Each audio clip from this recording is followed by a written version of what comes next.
Hello and welcome to the third pre-session of Fate Harmacists.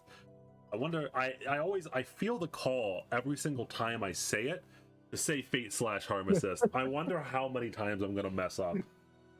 You know what? I really like the slash version, so I'm kind of on your side there. There's like an instant, I don't even know, because I don't say like Fate/Apocrypha or Fate/Stay Night or Fate/Stay/Night, but like but like there's something about Fate/Harmacist. I don't know why. I don't know why. It's in my mind. It's gonna be cursed like that forever. Oh yeah. And cursed. You just don't seem to understand. Cursed like the land of Musuzeme that we are now going to go back to. Oh shit! That was a transition. I really like that. Ooh. All right. So, whether or not this is your first pre-session that you are joining, welcome to the third one. Qaiser MLG's, or his character Triple U, or Ubel Ubel Ubel, is that his name? Ubel or Umen? Sure. Uman. Uman. But Okay. if it's supposed to be Ubel, we can go with Ubel. I don't know where that came from. No, I don't. I think it's I saw there's a character that you're going to meet during the session, your grandfather, called Blat. And I think there's a manga called Ubel Blat, which is why it was getting in my mind. Okay, then we're gonna call myself Ubel. I like that more. Because of the manga? Yeah, sure. I don't remember if that was a good manga or not. I know it had elves in it, I think. It's gonna be like 5 people on the world who get the reference. I'm happy for them. It was a very, very edgy manga, says Skorak. Okay, gotcha. And yes, you can see their icons. Skorak and Para will be listening in, similarly to last sessions. Risu is not here. I'm surprised that these two even showed up because it is not our normal Sunday meeting. I guess they're just excited to see other parts of the world. They're just unemployed. Jeez, I had the optimistic version, but yeah, I mean, I guess that's the other. Yeah, I guess that's a potential other. Oh, jeez. I'm not looking at the group chat. They can't hurt me. You probably should. Yeah. Okay. Ooh. Ooh. Okay. Anyway, we will be looking at the actual village itself of Musuzeme. We have taken a look at the Blair Manor. Taking a look at the monastery on the hill. Neither of them are supposed to be about the village, right? It's supposed to be about the village and the ley line under the village. So what's going on? What are the villagers like? Well, now actually we got a taste of it here and there, but we'll now actually go into the village proper. And just like last time, we will not, unlike the live sessions, which I'm sure as usual will always have an hour of preamble. Unless there's something else you want to say to the dear viewers before we get started, I think we'll just start. Everything I'm gonna say is please look forward to it. Thank you for reminding me at the end of that last pre-session, by the way. I almost forgot to say that. I think I want to end every single one of the pre-sessions with please look forward to it. Oh, it has to happen, yes. Yeah. All right. So, you start off in a very calm scene. We're just gonna jump right into it into the first scene. You're in the middle of the forest. A forest that you've been to many times at this point because you are hunting with your father Atlan. Atlan is at this point, he only has slightly whitish hair. He has some specks of brown here and there, but it's clear that his hair is going white, not gray. Specifically, his hair is turning white in his older age, and your father is at this point probably, oh god, ages are always hard, like somewhere in 30s, maybe 40s. He's like kind of young. He's like dad age, you know what I mean? He's dad age, of course. The canonical age of dad age. And you've been out in this forest with your father many, many times, even from a very young age, because you are hunters. Not only hunters, but you are herders as well, shepherds, if you would. And I can move over to the... Give me a second. I swear to God, I'm a good streamer. There we go. Perfect streamer. Okay. You have been out in these forests many times because you are a hunter and you are a goat herder. And you live off of the land. And so unlike someone maybe like, I don't know, from a rich family or someone that lives in a monastery, you go out and you get your food, right? Like sometimes you buy it if like the weather is really bad, or like maybe you've been unlucky with hunting for like a week or two. Maybe you just like go down to the local merchant, but it's much more cost effective. And this is something probably Atlan, your father, teaches you from a very young age, that like it is better to live off the land and live off of the sweat of your own brow rather than like relying on others. Because other people can have a tendency to like betray you, or like even like it's just cheaper. And so like Atlan is a very do-it-yourself kind of guy. Like very literally like get in there, like I will hunt my own food, I will do it myself, I will he built your house, I will say, or the family house, like he by himself, because and we've already talked about this, but your mother passed anyway, your mother passed away while giving I almost say passed out, sorry. Okay. Your mother passed away while giving birth to you, so it has just been you and your father Atlan for as long as you can remember.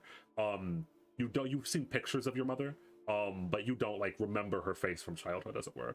And so like it's you and Atlan against the world, you and Dad against the world, right? And your dad is a very like go out there Bear Grylls style, like I will hunt my own food, I will build my own house, and he tries to impart upon you some of those lessons from an early age, right? He doesn't like force you to do it if you're like not into it, but like he's like, hey, these living conditions are like kind of rough, you're gonna need to like toughen up a little bit even from a young age. And so probably from an age where you shouldn't be handling guns, you are given like a rifle, and are like, listen, let's go hunt. You need to learn this. You need to survive. This is the only way you're gonna survive, kid. Here, have a gun for like your 11th birthday or something. I love it. I don't have an exact age, but yeah. So you've been in these forests for many times. You know the forests, especially the hunting grounds that you're mostly familiar with. Are give me a second. Are like right up here. These areas up here, and even above, like these wooded areas. These are also prime hunting grounds. Of course, this Ishvolden camp is not here at this time, because the Ishvoldens only come in way later. Okay. Yeah. So, and a lot of it's just like very open. It's not always snowy. In the spring and summer, etc., etc. There are like nice grasslands, very hilly, very mountainous areas. But in the winter, it is very cold, and times can be harsh. So you have to like stock up on food, etc. Yes. Ooh, the scene that we are specifically going to bring you into, your father is specifically trying to train you because your shots have been off recently. Like he's specifically trying to train you to shoot your prey. Maybe there's like some hesitation because again you're like young. Maybe there is like hesitation to like kill, or maybe your aim is just bad. Who knows? You're a kid. And so your father is whispering to you while aiming at a deer that is like 60 yards out or something like that, like not 60 or 60 feet out or something like that, like quite far away. You must not hesitate when you hold the trigger. It is not a scientific thing, but I feel as if prey can sense your fear, your hesitation. Here in these lands, hesitation is death. When you put your finger on the trigger, always have the resolution to fire. Remember these 3 steps. Load. And then assumingly, like he tilts his head to you to like instruct you to load the rifle.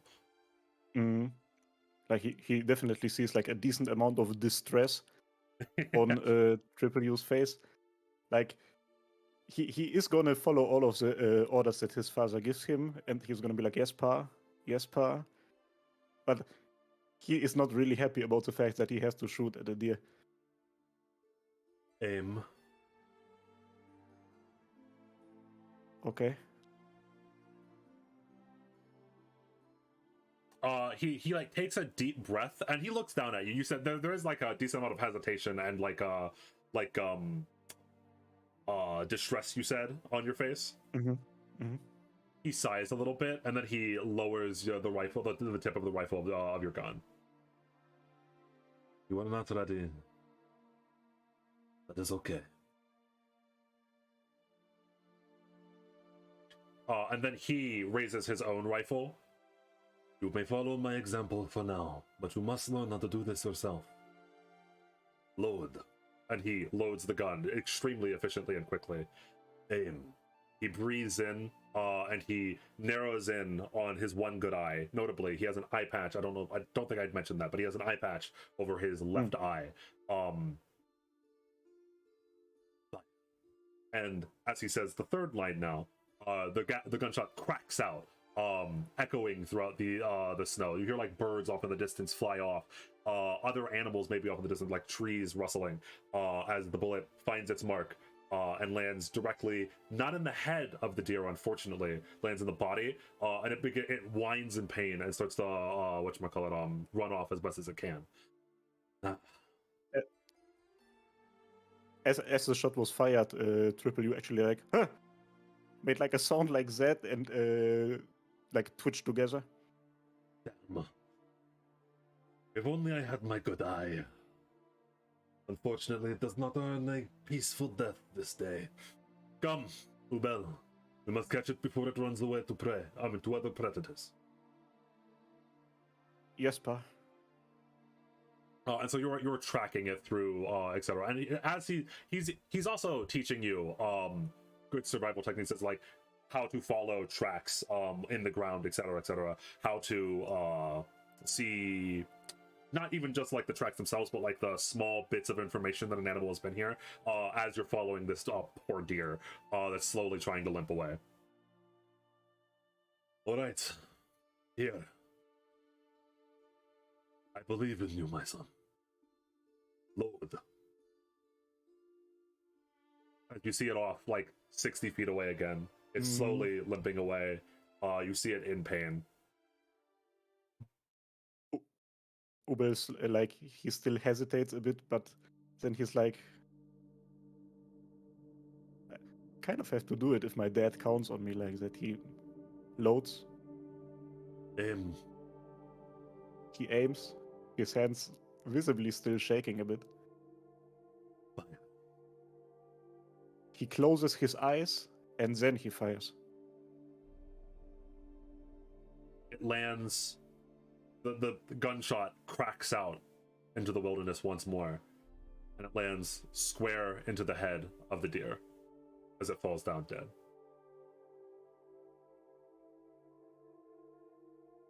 You have done well. I am proud of you.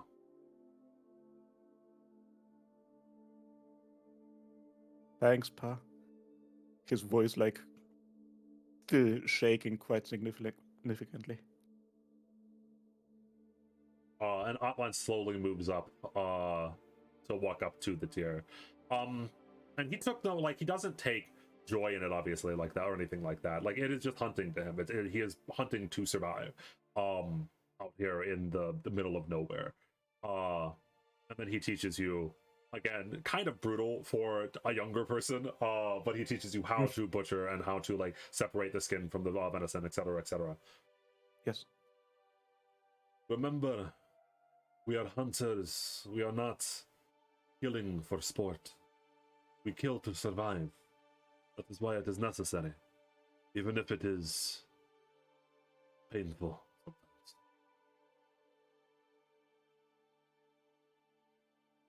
If it is necessary,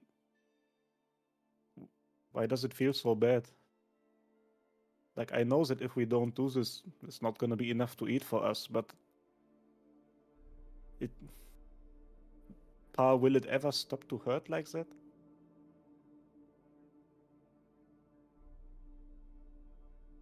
It will never stop.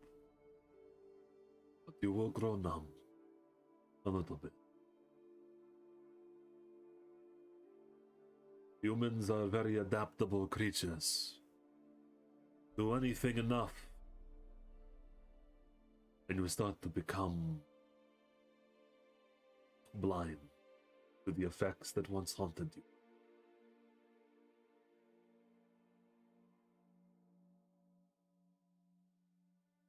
Like knots? It is okay that it feels bad. In fact, it is good.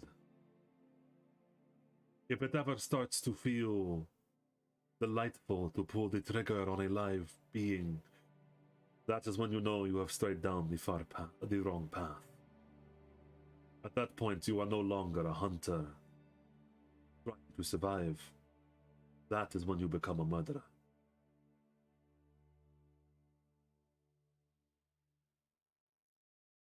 He nods again.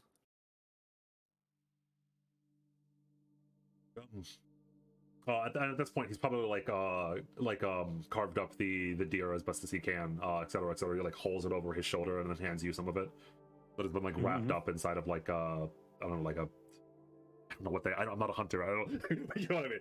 It's some sort of like shit a like sack that. or Yeah. something like that. Yeah. And then he nods over like to like I don't know the east or something. Come, we must check the rest of the traps that we have laid.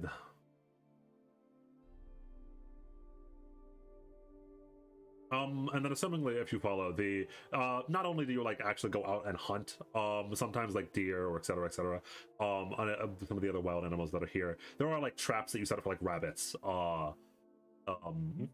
and so that is a much less painful way because you don't have to pull the trigger on anything, but it does involve like sometimes like taking dead rabbits out of bear traps and stuff. It can be rather gruesome, but it's something that you're much more familiar with because that was what he started you out with before he actually gave you a gun and told you to shoot deer.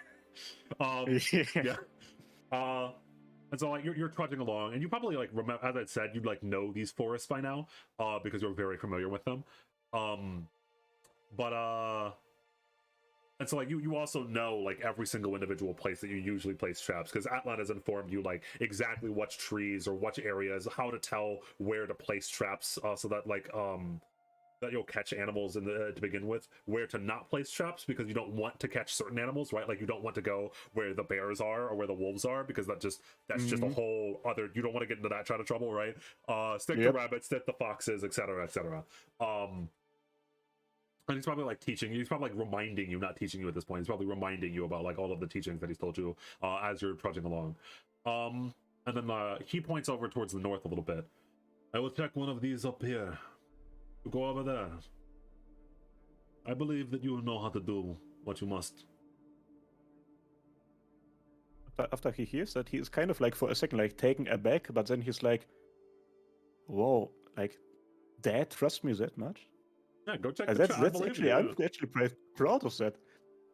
So, with like wholesome childlike resolve in his eyes, he goes into the direction that his dad pointed at. Welcome to your pre-session. So, I can see where this is going. No. So, no, it's okay. You, as you get to one of the traps, so you check one of the traps. There's a rabbit inside of it. Assumingly, you like probably like stomach down the urge to throw up or et cetera, like your normal revulsion to it, as you slowly pry open the bear trap and take out the prey. Maybe like say a prayer. Your dad sometimes says prayers when he makes a kill, etc. You check a couple of more a little bit down to the south because again you know where all of them are at this point. Nothing on the other two, and then you go down to check the very last one. And when you do, immediately your ears pick up on something. Someone or something is crying next to the last trap. Crying? Yes. Is it so like human-ish, I assume? You would assume. So I assume like while walking he has been holding his gun somewhere. He throws it around his shoulder so that he is not holding it in his hands, and he's like, he walks into the direction of the cry and he's like, "Is anybody there? Is everything okay?" As you call out, you hear what sounds like oh, by the way, how old do you want to be by the time the campaign starts? Like, how old do you actually want to be when you play the character in session? Like 19, I guess. 18, 19. Okay, so around the same age as Para. You see a kid that is vaguely around the same age as you, maybe a little bit younger. Don't see yet, because you're still behind the trees, but you hear a kid call out. Actually, I think you might hear a kid. What are the languages you know? Probably what, Let me check. Abyssal? That's a spoiler. Yeah. English is there? Which other ones are you looking for? Hindi. Okay, you do know Hindi. You hear a kid call out in Hindi. So maybe like one of the villagers? You're unsure. A lot of the villagers speak in like Chinese or but yeah. Oh, so I should say he cries out for help specifically. Okay, then in like the most basic Hindi that I know, I shout back like, "I'm coming, hold out!" And then he's gonna like walk significantly faster. I don't know whether there's a lot of snow or not, but as fast as the terrain allows, he's gonna Yeah, and to set the scene a little walk bit or run here, there. it is winter. It is the beginning of winter. Snow is still falling. There's not a ton of it. You're not trudging through it, but it is on the ground. The familiar feeling of the frost of the Tibetan winter is like chilling at your fingertips, etc., as you hold your gun up, assumingly as you walk towards the crying. And as you get towards the trap, a person finally comes into view, a person that you've never seen before. It is a small kid, I shouldn't say kid, but like a teenager, around vaguely around the same age that you are, who has dark skin, like tanned skin, short black hair, and he is up against a tree, vaguely like right where your trap is, and he is covered in blood. You don't know if it's his or someone else's or something else's, and he's just crying. My brother, please, you must. What happened? I don't know. I don't know. It came and it.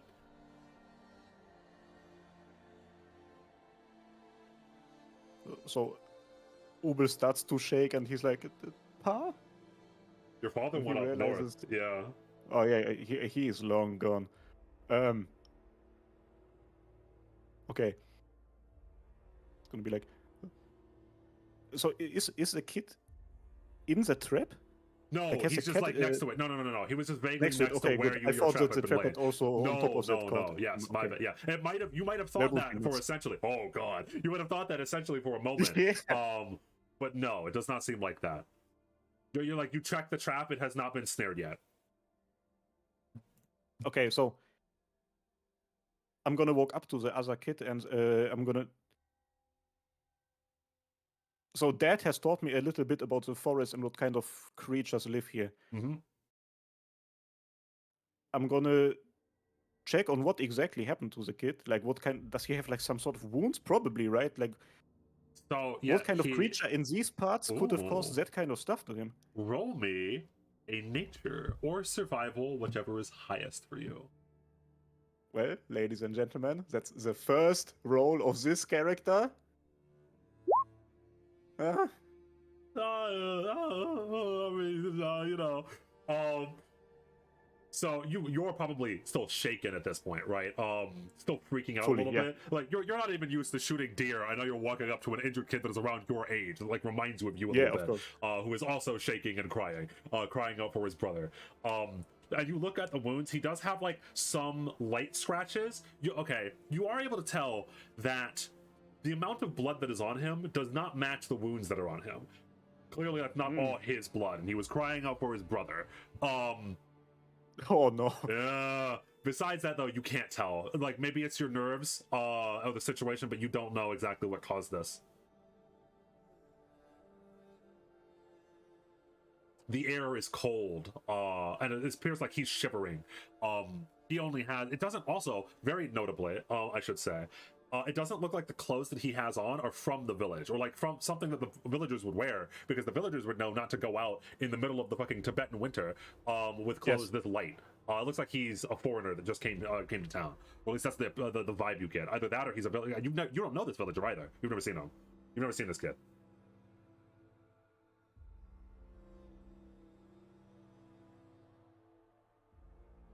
Oh boy.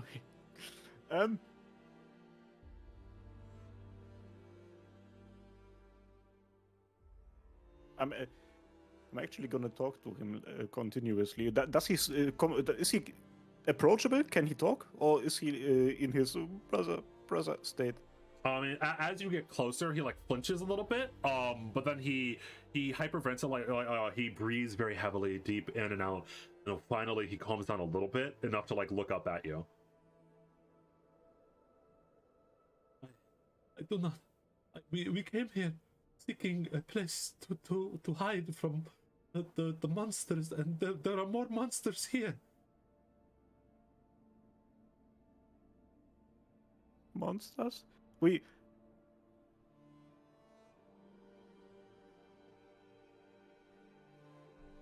He was Ubel was about to say we need to go and find Pa, but then he's like, Pa has told me something.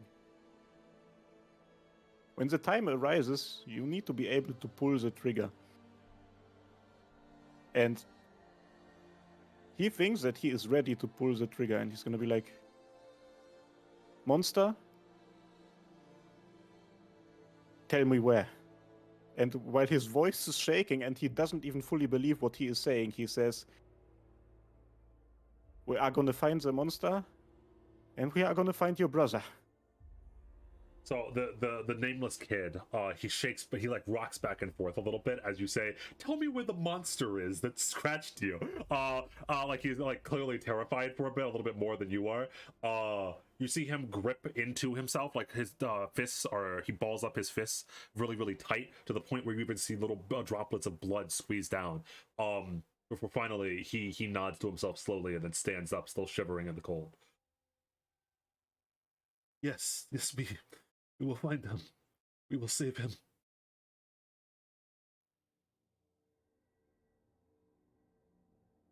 Okay, but wait. And then I assume I wear like winter clothing kind of stuff, right? Yeah. Because then I'm gonna take off the top layer, whatever it is. So I assume like a big coat or whatever. I'm gonna throw it to him. That's so kind. All right. He nods thankfully. It's a little bit too big for him. He appears to be like a rather skinny guy.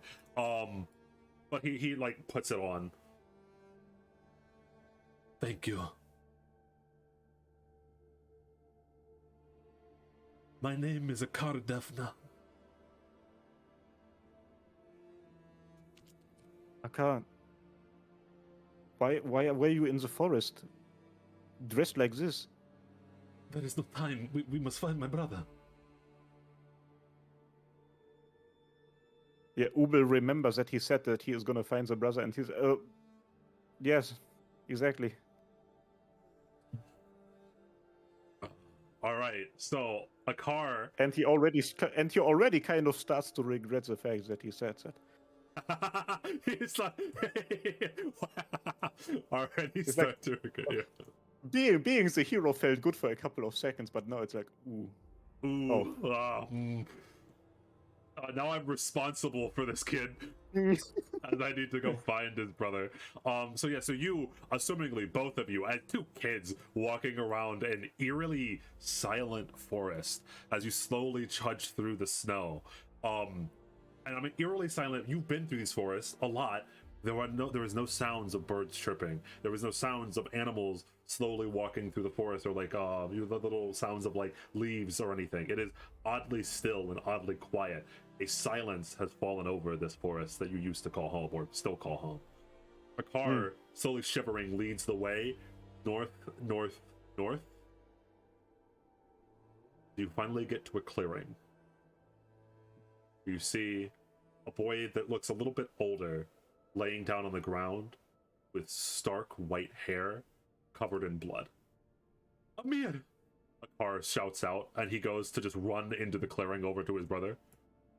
Wait! Yeah, what do you do? I'm gonna try. If I can, I'm gonna try to grab him and like push him down and tell him, it could be here. Roll me athletics. Okay.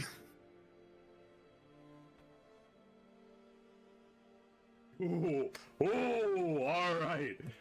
That's the first. All right, interesting. Okay, so you grab a hold of his shoulder. He tries to break free, trying to just run to his brother, who is bleeding out on the ground. And you tackle him to the ground a little bit into the snow. What are you doing? He's right there. Yeah, and the monster could also be here. Don't be so wait. Don't be so rushed. And as I hold him down, I'm gonna look into the clearing. I'm gonna see whether there are any signs of the quote-unquote monster still being here. Roll me perception and then roll me survival. Perception. Woo! And survival. Woo! Okay. Okay. Ooh. Nope, not that one. This one. Something is here. Something has been here. Something large. Something is still here. You don't know where it is. You can't pinpoint its location. But it feels like it's almost waiting for more prey to walk in like a car almost did. You can see like branches snapped, twigs broken, a tree bent in a way that it shouldn't be. Something very large and very strong. Maybe bigger than any bear you've ever seen? You've seen bears at this point. Your father has instructed you not to go near them. Probably, maybe even killed one in front of you as you accidentally got the pair of you got too close. But like this is something even more. And then you see it far out past what Amir is. There are these large claw marks scratched directly into one of the trees.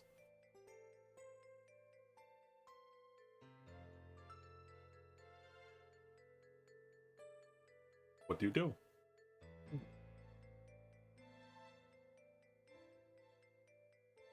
Oh shit.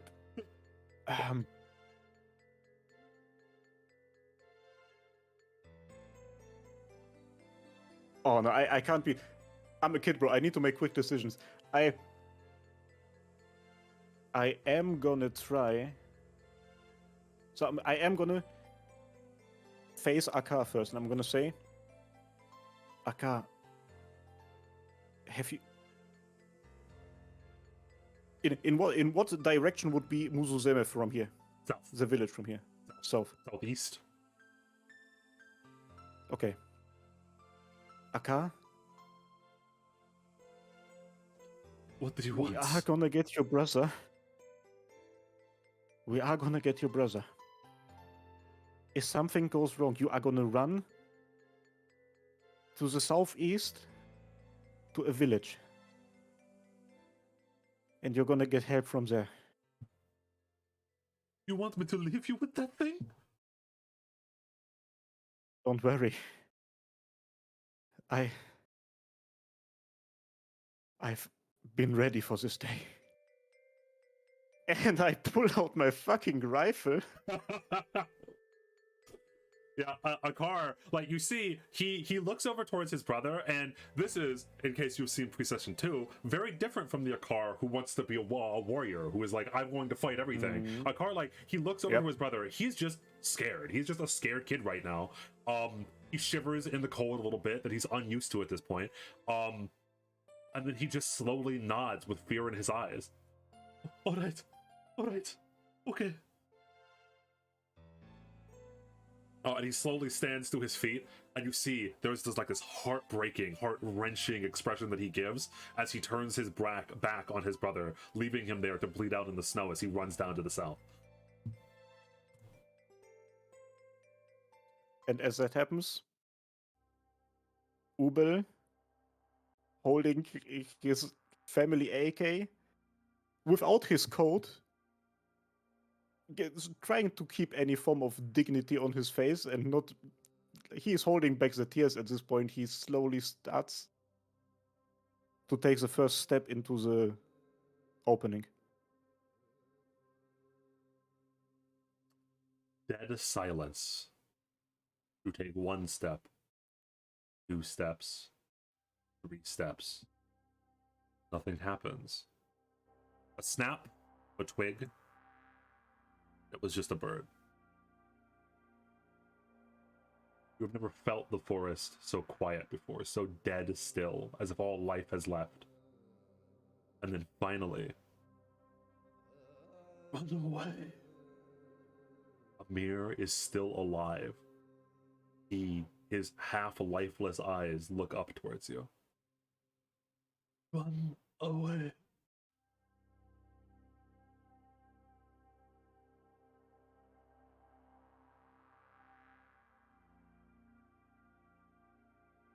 I don't run away.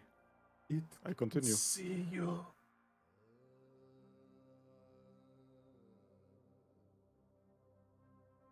I'm gonna try to look for it. All right. So yeah. So I was going to ask you: do you try to look for it more, or do you run over to Amir, who is bleeding out? Roll me perception again.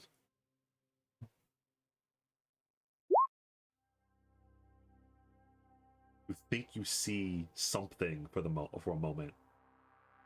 Bluish skin, bluish white skin that blends in almost with the snow, but it maybe was just a trick of the imagination.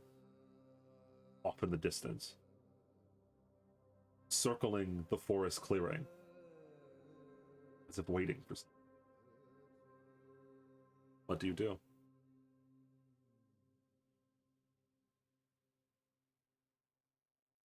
Okay, this is kind of fucking with Ubel's head right now, because this is not the kind of stuff that you usually see here at all.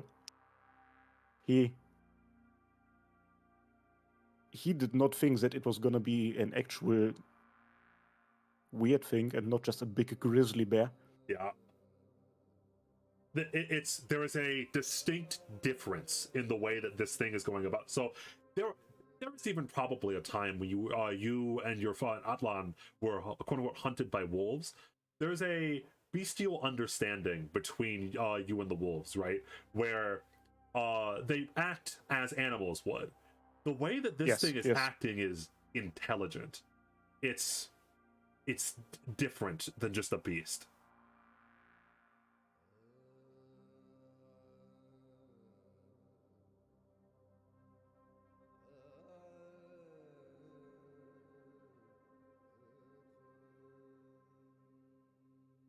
Seeing this thing, Ubel takes a deep, deep breath. He has to calm himself down. He is gonna... I don't know whether I have to actually stealth for that, but he is, while keeping his view in that same direction as the creature, he is slowly gonna make his way towards Amir. Now he's like, okay, let me try to grab him, and then we have to get out of here. Yeah, this is not Gucci. Roll me stealth. I am untrained in stealth, just putting that out there. I don't need to be trained. Fuck you, bro. The adrenaline carries. So on pure adrenaline, shoveling through the snow, keeping a low profile down to the ground. You were already out here hunting, so you probably have on some sort of like camouflage gear outside of just your large cloak that you would give in a car at this point. You blend in with the undergrowth, with the green and white, slowly trudging towards Amir. Amir sees you because you're close to him, and he's like whispering to you, "Please do not save my brother, God."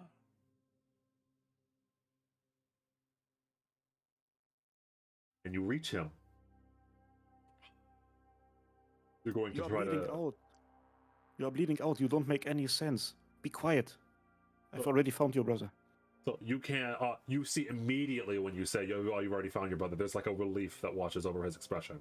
You can try to roll me medicine here, but it's going to, if you roll me medicine to try to stabilize him, you're going to have to roll another stealth. In fact, you're going to have to probably roll another stealth no matter what. You're either going to have to do athletics to try to drag him in this state out of the forest clearing, or you're going to have to roll medicine and then stealth to try to heal him. You can stay here and see if the monster comes out from the forest, which will not require you to roll another thing. But if you're going to do anything like trying to heal him or trying to move him, you're going to have to roll another one. So it's a stealth anyway first, right? Yeah, unless you're just sitting here, then yes, you have to re-roll stealth. I mean, if I sit here, he's gonna bleed out. I kind of don't like that. So my stealth and my medicine are the same. Not stealth, but stealth as well, actually. Athletics and medicine are not really good. Okay.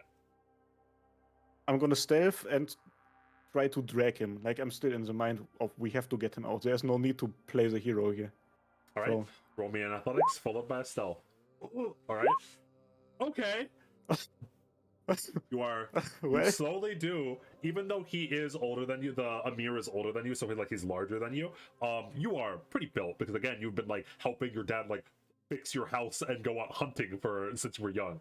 So like you are rather built at this point. You drag him slowly through the snow, moving, moving, moving. There is no sign of the monster until oh, a beast comes barreling through. You do not know what this is. It is not an animal of any kind that you've ever seen. It has one giant glaring eye in the center of its head, horns made of ice almost on the sides. It is a cyclops, it is a troll, it is a thing on 2 feet, a troll almost from myths and legends. Whatever it is, it wants to kill you as it breaks the tree that it was some of the trees that was hiding behind, breaks them clean in half with its arms as it rushes out into the clearing, roaring. Roll me an initiative.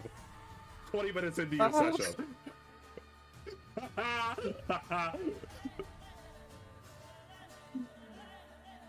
Oh boy. At least I'm fast. why are there 2 of you? Okay, there we go. Oh, because I think it auto added that. That's funny. Whoops. My bad. Oh yeah, give me 2 of the monster. Good idea. There's 2 of them? Holy shit, could you imagine? Oh, it's so easy!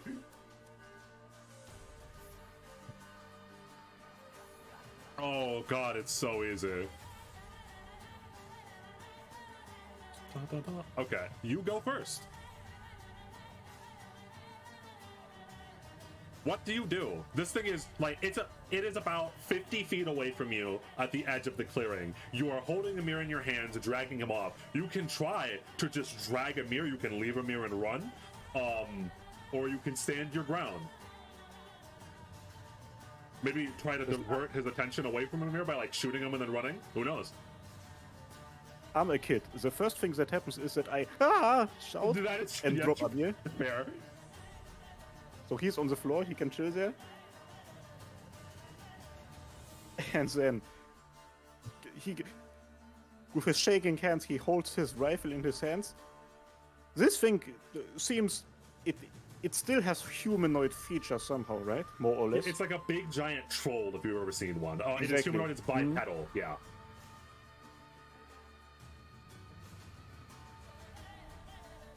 Its face is the most inhuman thing about it. The reason the token is a massive eye is because it has one cycloptic eye in the middle of its in the middle of its forehead.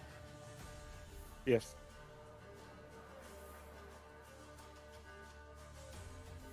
Okay. So, You're trying to think. What? Welcome to D&D. Welcome to Tibet. this is so different to Helbert pulls out his greatsword and attacks his enemy. Yes. Welcome to Tibet. You're a child who was out hunting and found a monster. Okay, so holding his rifle, like vaguely aiming into his direction, he says, "Go away!" He shouts and he fires off a random shot. And what that is one of my gunslinger feats called Warning Shot, which allows me to shoot into the air and attempt to demoralize my enemy by doing that. Okay. And it does not take any language barrier -4 penalties. Okay, not bad, not bad. If I remember correctly, demoralize is you have to roll an intimidation. Yes. Yep, and it's just against his will DC, so yeah. So the little kid with a gun tries to intimidate the big monster. That's funny, baby. That's not that bad. Does that mean it's will DC? I think its will is rather low. 10, 8. It does. So that's so funny. So yeah, it rushes out, roars into the clearing. You fire a bullet at it, and it shirks for a little bit, like, what the hell? Like it doesn't know what the gun is, and like you see it like flinch down a little bit, as if it was going to charge directly at you, but now it's like stopping for a moment to check out what's going on exactly. Those were how many actions was Warning Shot? Is it a flourish? I have not written that down. I'm not sure. I need to look it up.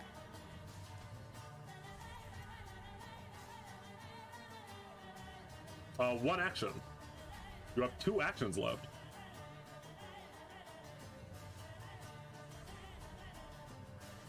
Wait. This is so much more than regular D&D. So I have done that. He is not moving.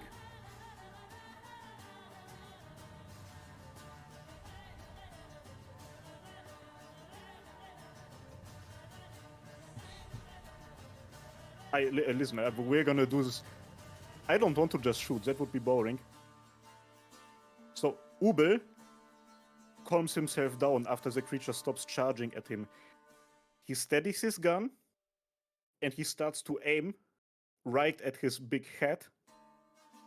And he says, "If you don't fuck off right now, I'm going to shoot you." And what that is, it's a skill feat of mine called Quick Coercion. I can coerce a creature within 1 round, not 1 minute, and I can do that by doing a choice implication. And the choice implication is I'm going to shoot you. Okay. All right. Interesting. That's very interesting that you're trying to like convince the giant beast to not attack you. I think that's another, is that an intimidation check? Yeah, it is another intimidation check. I'm reading through it right now. Okay, it is, okay. Oh, hey, brother. If... Okay. So yeah, so you fired off your gun, and as it ran out, it thought you were just easy prey. You shot the gun into the air, and it like pauses and stops, and like hulks there for a moment, checking it out. And then as you squeak at it, threatening to shoot again, you see it narrow the one big eye in the center of its forehead, as if it's not afraid of you. One more action.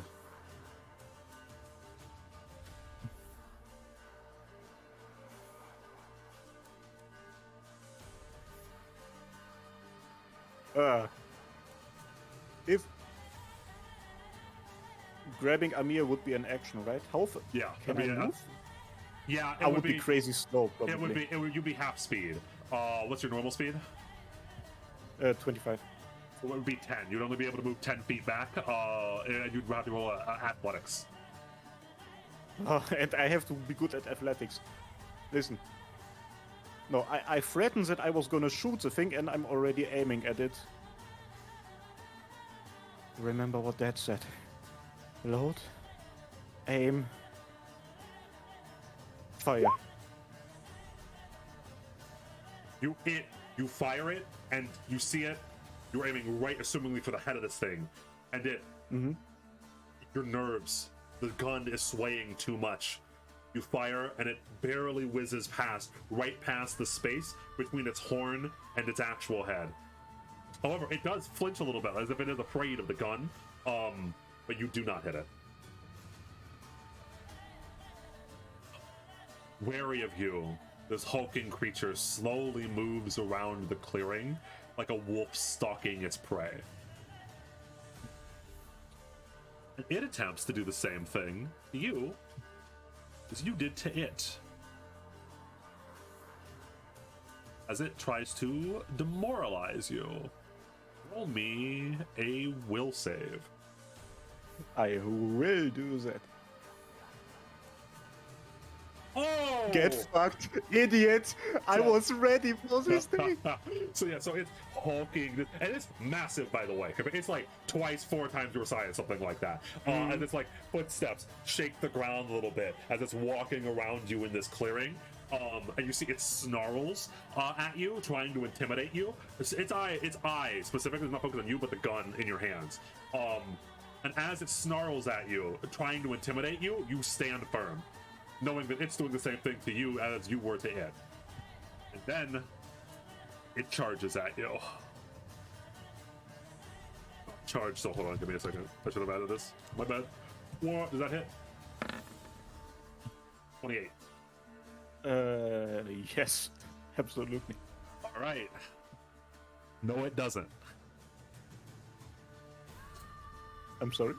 So, This thing lowers to the ground a little bit, and then again, it's bipedal, so there's this like bestialness to it as it lowers down to the ground on all fours and then starts running at you like a bear would. And it reaches up one of its front claws right as it gets to you to go slam down onto you. No more intimidation tactics. It's just trying to kill you at this point, trying to eat both of you as prey. And then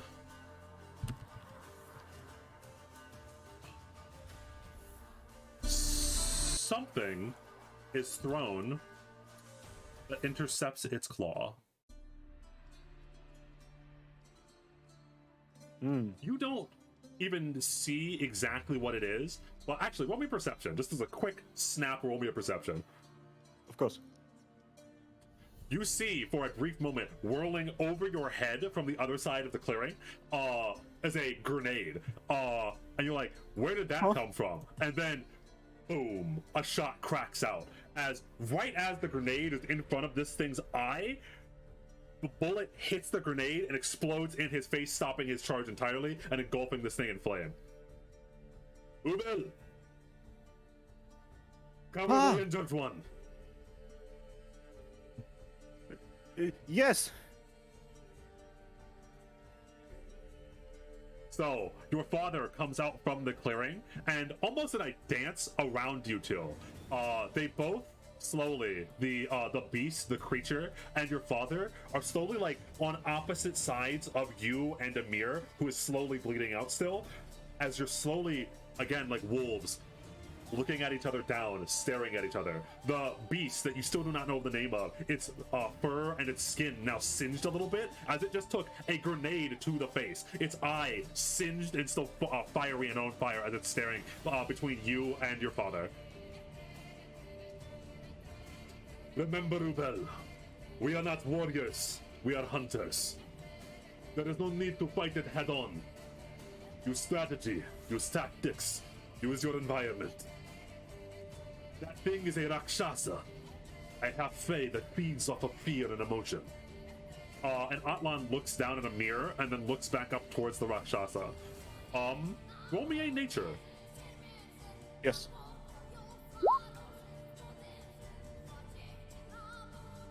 You see, for a brief moment, the Rakshasa does not look at either you or Atlan. It looks at a mirror, and its eye spins a little bit. And you catch that the very tips of his still black hair slowly start to drain white as he starts to, the eye that's on fire for the Rakshasa slowly starts to be healed as a reaction. Oh no. That is what they feed on. They do not feed on flesh, normally. You must knock out Amir. What? He is too afraid. Your turn. Amir is looking up at you with, Amir is looking up at you with like these puppy dog eyes like, you have to what? And making him even more afraid. And you see, as Atlan says that, as Amir is now even more terrified, as you're standing above him, assuming they're going to knock him out with the butt of your gun, the Rakshasa is healing even more. Like the wounds from the grenade are starting to slowly heal.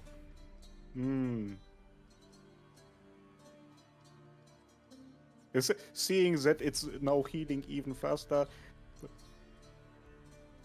the same way he kind of looked away as he shot the deer, he kind of looks to the side now in order not to completely face Amir, and he just whacks the barrel of his gun against his head. That will take one action. You don't have to roll anything like that because he is at 1 HP. So you knock him in the head with the barrel of your gun. He is knocked out now. Let me do the little thing for him. There we go. He's sleepy.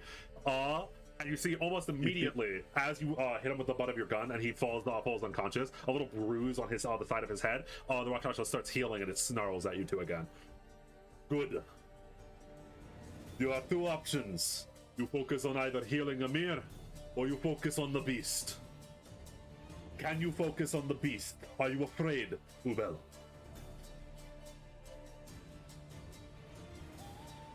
Ubel listens to the question, asks himself the question. He looks at the monster. He was afraid at the beginning, but then he managed to stand up to it in the clearing. And now, he's not even alone anymore. He's here with his pa, There is no need to be scared. I am not afraid of you. Remember your surroundings. Do you remember where the traps are, Ubel? Yes. How fast can you run?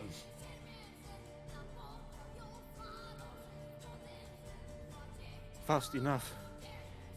Leave the kid to me. I will catch up to you. Do not let it catch you. Without the second thought, I run.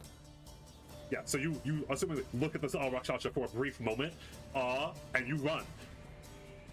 And the Rakshasa, for whatever reason, it's not getting any fear out of this one, and it is almost certainly getting at least a little bit out of you compared to Atlan. And so seeing the one that's giving off none because it's unconscious and cannot feel fear, you running away, and Atlan who is just standing there menacingly with a gun, the Rakshasa goes, "You today," and starts to barrel after you into the forest. Roll me athletics again. Oh, my dad is using me as bait. I love it. Oh, your dad is using you as bait. I just what a nice father and son day out in the woods. It couldn't be nice. What a nice father-son bonding time. My dad is using me as bait. Why now? Are you joking? So just as a fun, you don't have to use it this really early on in your session. Remember, there is a hero point that you get every single session as a reminder the other two. You may use that once per session to re-roll anything. You can re-roll that, or you can save it. I don't know. That's up to you. Unfortunately, the combat starts really early for you. So I hate choices. Oh, I am all about choices in my D&D campaigns. Okay. Like, what could be more important than this? Come on. So I just have to do I have to press a 2 or do I have to press a regular athletics? No, just roll your athletics. Yeah, it's just a reroll. Okay. So roll it at your highest, so the normal. What should be a 13? Woo! Okay, so for a moment you think you're going to trip over like a rock or something like that, but no, you know these forests, and you run and you go directly towards the traps that the Rakshasa has no idea about. The Rakshasa is solely focused in on you. It is barreling through, like you're like ducking and weaving through the trees with that 28 athletics. Yeah, you're definitely you're moving through the trees with your small body. It is barreling through, like hitting them with its shoulder, hunting you like a hound. And as it runs and runs and runs, you get to the tree that the trap was next to with a car, and you run through it, run right past it, and it slams its foot directly into the bear trap. It snaps shut, howls out in pain. Don't worry about that. All right, it has hit one bear trap.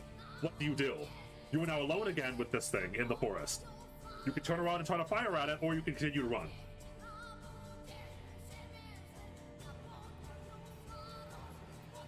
So Dad told me what to do up until this point. Yeah. Now, little Ubel Ubel Ubel over here, he's gonna go with his, like, this experience is crazy. Like, at this point, he's like, you disgusting piece of shit monster. Fucking perish. He's gonna pull out his gun, and as the thing is lying there, he's just gonna start to unload his barrel on that thing. I'm just gonna, I don't know how many times I can shoot, but I'm just gonna shoot him as much as possible. You can unload all 3 of your actions if you want. You click your ranged weapon and then number 2, number 3. Okay, 1, 2, 3. One of them hits. In fact, that crits actually. Roll critical damage on the first one. Oh, that's actually some very cool shit. It's a first one, I assume. Yep. Okay. Blast. Oh, it must make a fortitude save. Holy shit, that's so funny. It has to roll a fortitude. I love guns in Pathfinder. I forgot how funny they are. Fortitude is pretty good for it, but we'll see. Oh, it fails. Oh, it fails. It rolled a nat 2. It's stunned, asshole. Oh my god. You're a Giga Chad. Holy shit. So yeah, you turn around, you go, screw this thing, whip around your gun in a 180, fire off a shot that lands directly in this thing's eye. It howls out in pain, reeling back its head, and it is stunned for 1 round. That's actually massive, as it can't do anything. It's stuck in the bear trap. Your other 2 shots go wide, as it's flailing around in the bear trap because of how much pain it's in, because of you shot it directly in its eye socket. Then you hear your father coming off, whatchamacallit, you hear the footsteps of your father, and you hear him speak as he enters where, like, the little area that you're in. You hear him speak in a language that you don't understand, towards the Rakshasa. I'm not, he's the and the Rakshasa actually turns its head, whips it around towards Atlan, and it speaks in that same language that you don't understand. These are not your hunting grounds, beast. We had a deal. Last chance, return or die. You assumingly have your gun aimed at it. Atlan has his gun aimed at it. And the Rakshasa, slowly, with its eye, blood dripping out of its eye, looks between you and looks at Atlan. And then it speaks plain English. Gatekeeper, we grow hungry. Our deal will not last forever. Atlan nods towards it and puts a hand up to you, like a stop. Yeah, Ubel lowers his gun, but he is visibly confused. Go back to your cave where you belong. The Rakshasa hisses, as if very annoyed. It reaches down and with one swipe of its claw breaks open the bear trap. And then it looks at you with this, like, indignation, like I could do it. And he tries. There is a moment where you're like, okay, so everything, it's going to stop. There's this moment of tense calm. And then its eye lights up. Huh? Its eye lights up as it fires a beam of cold damage directly at you. I would say does that hit, but yet again, Atlan raises his hand. Your magic will betray you. And his hand glows for a brief moment as the Rakshasa takes 21 cold damage, and it howls in pain. My god. Kill it now. Load. Yes, pa. Yes, pa. Fire. You get a +2 to this. To all of your attacks. To the attack rolls? Nice. Yes. 2 of them So hit. 29, 20? That is not correct. So 2 of them hit. So you do 20 damage in total. He cannot save you anymore. The Rakshasa charges at you. Does that hit? It's wait. Yes, it does. Wait, Well, what happened? It natural 20. Oh well. It won't kill you, but ouch. Yeah, that's a lot of damage. Yeah. It's a lot of damage, actually. Let me do something. It is 33 damage. Oh my god, that's brutal. Yep. Yeah, so it charges at you, and then again, it was staring at you. It is very mad that you shot it directly in the eye. It scrapes its claws against the ground, digging up all of the dirt and the snow, and it punts you like a goddamn golf ball. You go flying back, and specifically it uses Awesome Blow. Roll me your athletics one more time. Oh no, Fortitude. Yeah, sorry, it's a Fortitude save. Fortitude, okay. You fail, yeah, you go flying back 20 feet. Directly into a tree, smacking up against the tree. Yeah, so he shouts like, ah, and bam, hits the tree. And like, now he's starting to get very scared again.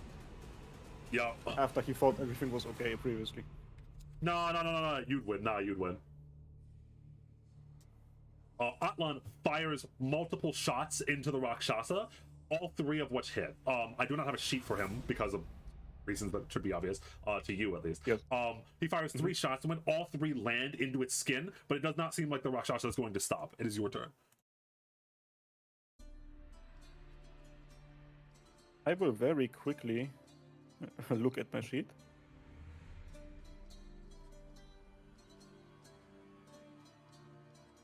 Yeah, there is no point. Bro. At this point, I have done 8 shots in total. My magazine has 10. So I can do 2 more. I can do 2 more shots, and then I will use an action to reload. Is that possible? Yes. Because I can interact to reload. Yep. Okay. And oh yes, now it's getting cool. Okay, so shot 1, shot 2. Shot 1 hits. And then I will do my reloading with my 3rd action, and I have the way of the pistolero. Nice. If I interact to reload, I can use either a deception roll to create a diversion or an intimidation roll to demoralize. So as I do my 2 shoots, and then I start to reload as I get up, and I say, "Stay where you are. You are nothing against us. You have already lost this. Monster." And I will try to intimidate him.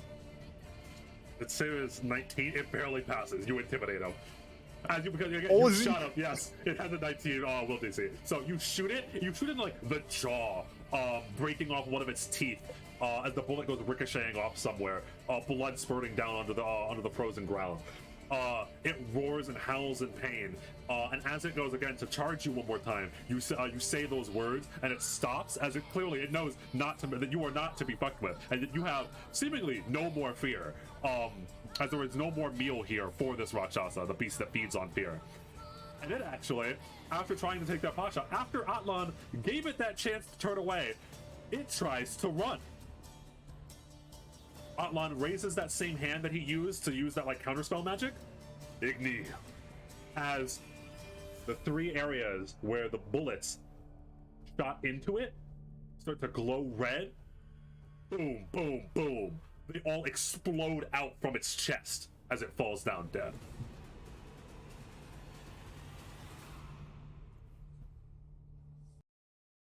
Ubel sees that happen, and he goes like, "Oh!" and he starts to shout as if he saw his team win the Super Bowl, bro. Like he goes like, "Yes, yes, get fucked, idiot! You are nothing. Laser in the snow, bleed dry." And he continues to throw random insults. "Have you seen that dead? You dead?" No, he says, "Pa, pa, what? Huh?" Good job. Apologies for not being there sooner. But I was not needed. Your judgment was good on loan. I have never seen anything like this here. How? It's like you. Was this even real? They are monsters, Ubel. They still exist in the corners and caves of this world. Many have gone extinct over the years, but some still hide and cower. I had known that there were a few of them in the forest. I did not know they were foolish enough to hunt humans. Come, I have patched up the boy for now, but we must quickly get him to the village.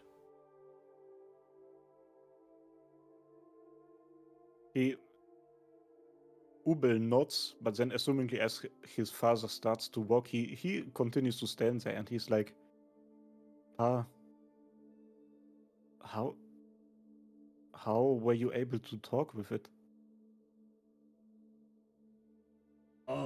He pauses for a moment, and without even looking back at you, he just stands. He like looks face forward north.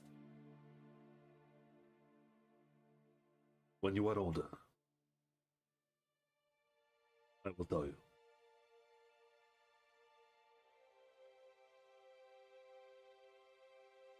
Ubel looks down. He's slightly confused, but if like everything has shown him that he can 100% fully trust his father, so he knows that's walking behind him. Oh, and all right. Wow. After that My introduction to your free session, we zoom out for the first time. Oh, as we zoom out towards life in the village and towards two brothers that are very, very, very thankful towards you from a very young age. As the twin brothers Amir and Akar Devna are from a very young age very close to you and Atlan, because you saved their lives. Quite literally. And it seems, and they'll tell you the story. They are from Nepal. Their village was burned down by Ishvolden, by the Ishvolden army.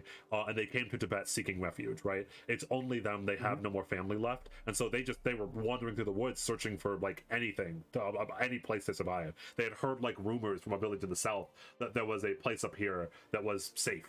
And unfortunately, they ran into a Rakshasa. Right. As soon as they arrived, it is what it is.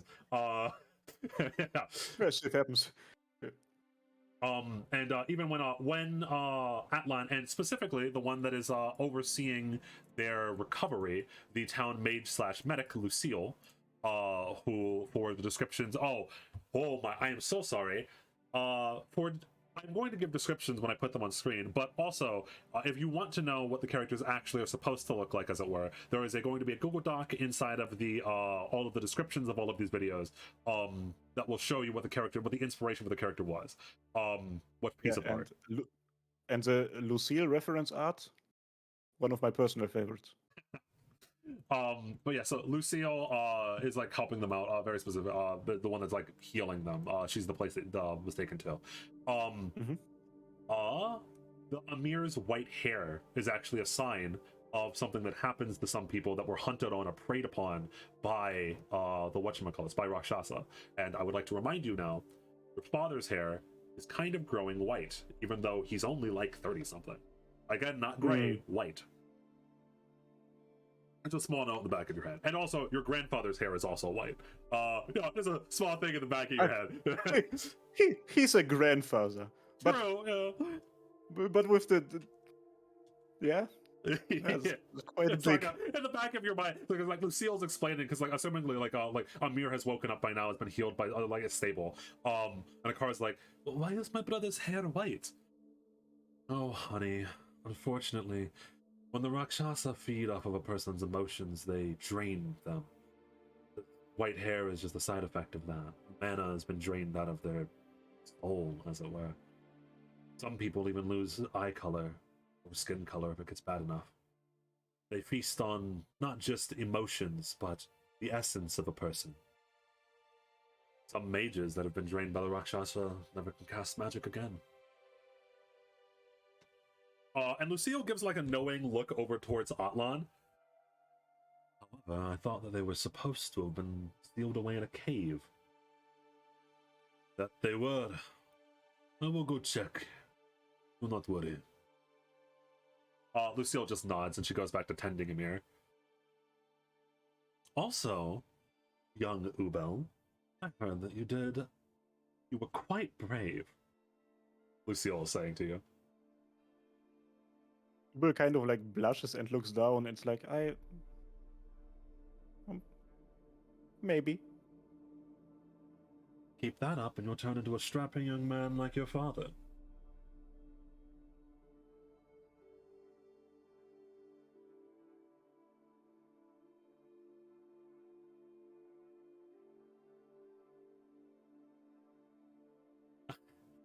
If you don't have anything else to respond, that's fine. Yeah, I was thinking about something. Trying to think like a quippy and snappy. yeah. It's rough sometimes. Yeah, I understand. I was like, oh no, my boy. So like you're like caught for words. And, yeah, you choked. Lucille just smiles. Gives like a knowing, so like she understands that you choked. And so yeah, so again, zooming out to like a little bit of a time skip here, a little bit of like what your life is like in the village. As I mentioned, you are hunters, and not only do you like hunt for your survival, you do sometimes, if there is any excess, you will sell it to like the village merchant or the village butcher. outside of that, you notice, you pick this up from a very young age. Atlan is a very well-respected man inside of the village. In fact, from previous pre-sessions, I've called Amir the village chief, and then that's because that's true when the session starts, when the actual campaign starts. Yes. But before Amir, the village chief was your father, was Atlan. And I should note, Okay. yeah, I should note, Musuzeme is a refuge for people that have nowhere to go. It's a people that lost their homes, people that wound up here somehow, the outcast, the outlaws, people with pasts they'd rather forget, people that are running from something. That's how your father describes it to you. That's how a lot of people kind of just know it to be. Similar to Wakar and Amir. They ran from Nepal after when their village was burnt down. Similar to you and your father, similar to the players, etc., etc. Yes. And so there's not a lot of cohesion. Like, you have some Chinese, some Indians, some from Nepal, some from Russia. They don't even speak all the same languages. There is no specific like elected village chief. It's just that most of the people know to look up to your father because he's a badass that will get things done, and also because he can speak a lot of languages. So like if there's like a problem between like, I don't know, the blacksmith and the butcher over who knows what, Atlan will come in and solve that problem. Not because it's like his duty, but just because he doesn't want like infighting inside of his home, right? So he's like the kind of guy to like walk up and go, hey, come on, we can solve this peacefully. And he's like a bridge and a glue between all of the community. That's why a lot of the community starts to call him chief, even though your father doesn't actually. He goes, come on, I am Atlan. I'm not chief of anyone or anything. People still call him chief. He's the chief. Everyone knows he's the chief. In a very similar way to later on, everyone knows that Amir is the chief. Many years later. And so like, because you are both well respected, your family in general, the two of you, and also your grandfather, who I've not mentioned, are a well respected family within the community. Your grandfather is quite old, even now-ish. His name is Blat. And he mostly stays at home, even like he's even too old to hunt because he can't walk that well. His legs are rather shaky, and he has to use a cane to get around. But he's a nice old man. You probably get along with your father, and both your father and your grandfather. Your grandfather is the kind of grandpa to tell you a bunch of war stories and stuff like that. And Atlan is kind of like, come on, Dad, do we really have to tell him about how you, son? He has to learn how to grow up harsh in a harsh environment. You know that. We knew that when we moved here. Yes, I understand that. But does he have to do it now? Maybe when he is older? Did I wait until you were older to teach you? You turned out fine. I turned out fine enough. And so they have a decent relationship. They butt heads sometimes. Because they both have like rather strong personalities, as it were. Very stubborn people. Your family is home to a household of stubborn people. They do, you know. But it's nice. Your early years are nice. Amir and Akar specifically, especially after they after they Amir gets better. He always has white hair. He has the same dark skin that his brother does. But the hair never changes. It will always stay bleached out white. In stark contrast to his younger brother, who has black hair still. But anyway, both of them are very thankful towards you. Akar kind of looks up to your father, and asks him, like, "Can you take me training sometimes?" Atlan looks down at him. It is not. I'm not training, Ubel. We are hunting. But it's the same thing with a warrior, no? No, I'm a hunter. There's a very stark difference. A warrior fights for honor and pride. A hunter fights to survive. I am not a warrior. I've always been clear on that. Not anymore, at least. But you can still teach me how to fight, no? We do not fight. We hunt. I can teach you that, though. Akar, like, thinks on this. Like he's like stumped. He's like, I don't understand. What do you mean? He's like not getting it. But he nods. And Akar will sometimes go on hunting trips with you. Although it's not exactly what he wanted it to be, right? Like Atlan's like, all right, here's how to tie a rope for catching the rabbits. And Akar's like, yeah, but when do we sword fight? I'm like, no, that is not what we do here. maybe even one time, a car like walks over towards you when your father was like checking one of the traps alone. The triple U. But why? Your father is a strong man. He was as strong as my father was. But why? Why does he not fight? He says he was a warrior. He could be a great warrior. Yeah. Triple U is kind of he has never really questioned that himself too much. He was just like always because the conversation between him and his father always was, okay, we just have to hunt because we have to eat. But now it's like there's a completely different element. He has never thought about like, okay, this is a possibility. And he doesn't have an answer for him. He's probably gonna say something like, I don't really know. What was your father like? When you say your father was what even is a warrior? A warrior is a man that fights for his people. A great chief, almost, in the way that the people of the village call it. A person that fights in wars, in battle, against other warriors, one-on-one, with a sword, or a gun, if you so choose. What's the point in that? To show that you are the strongest. There is honor and pride in showing that you are powerful, showing that you can defeat an enemy in one-on-one combat, and you like makes motions as a kid would, like pretending to swing a sword. My father was great. The Devna family was great. So, bastards came.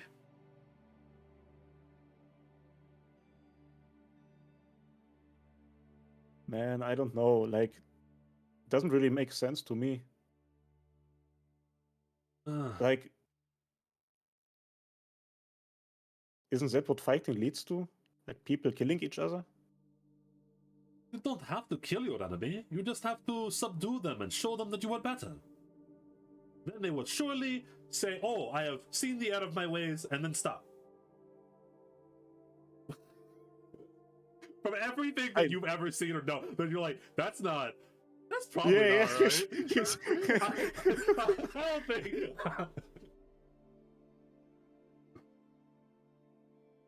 Aka, you're an idiot. But I'm happy that we saved you that day. I would rather be strong and dumb than smart and weak like my brother.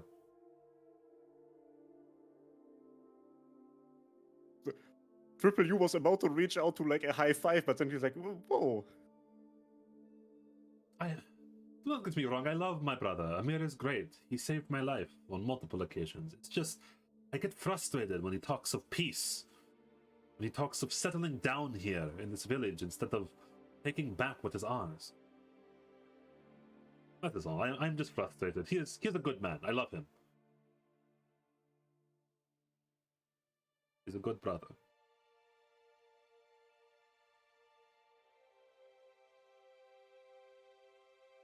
After that interaction, like the next time Triple U goes out with his father for hunting, he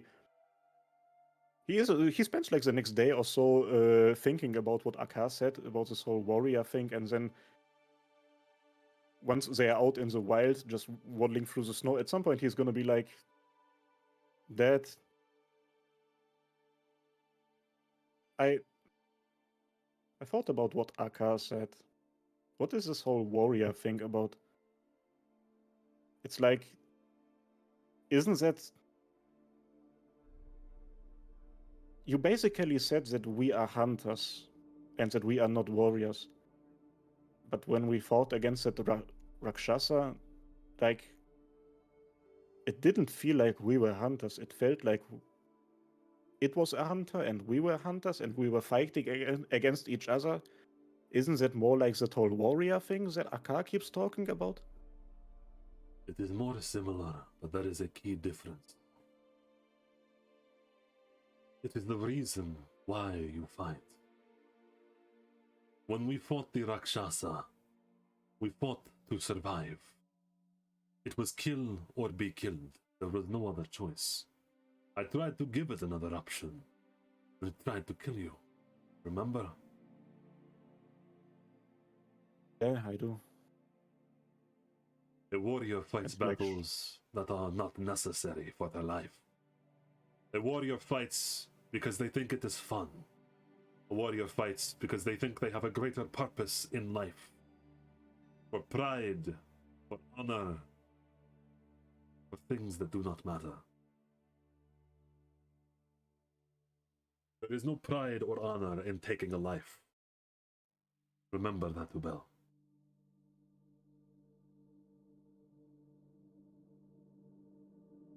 Jasper. No matter how countries or men or politicians, and you've never even heard that word before, probably, Yeah. try to fancy it up. War and murder, the taking of lives, is never just, is never necessary. We are different from them. Is it because we are gatekeepers? No. You and like he like gets a little bit like he stops moving, like you're like walking through very slowly through the underbrush trying to track something. And he pauses and stops. You are not a gatekeeper, and hopefully you never will be.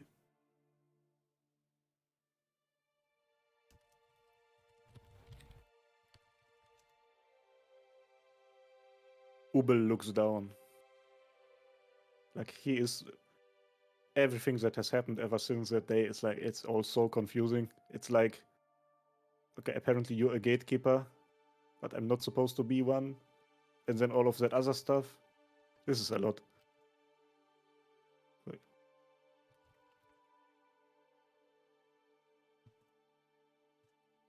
It may be confusing, son, but follow your guts. I trust in your instincts.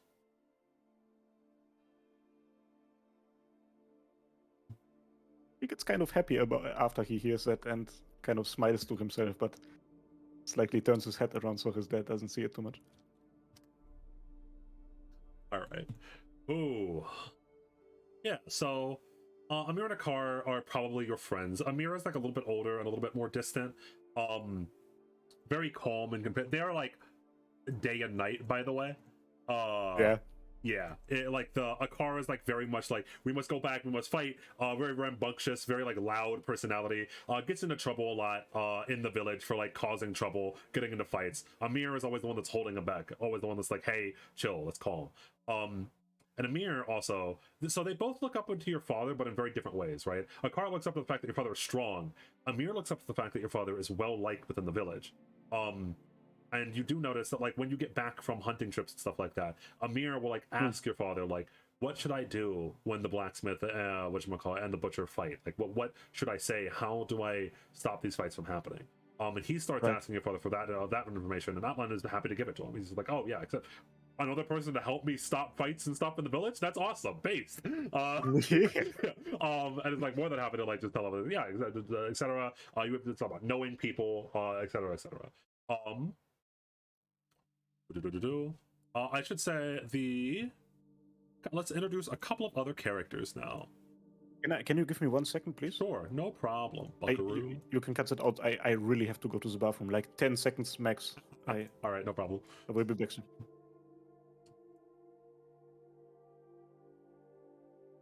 Ain't no way I'm cutting it out. All right, chat, you're here with me. How's it going? Losers, suckers. Skorak is here still, I think. Yeah, I mean, since we're not doing the game now, I think I can talk. Yeah, for a little brief interlude. The Rakshasa, like 20 minutes in. Oh boy! There is not just one of them, there are things, and apparently they live in a cave. Smile. Oh great, there's a whole fucking cast of them. Fuck. Hey, James, we killed it! Woo! It's gonna stop now. Surely that thing was the cause of everything. We stopped the curse. We did it. We stopped the curse. We killed it. Oh man. Oh man, indeed. Ooh. Quite nice thus far, you know. The village seems I love pretty it. peaceful, you know. I was never there. Yeah. I don't So, exist.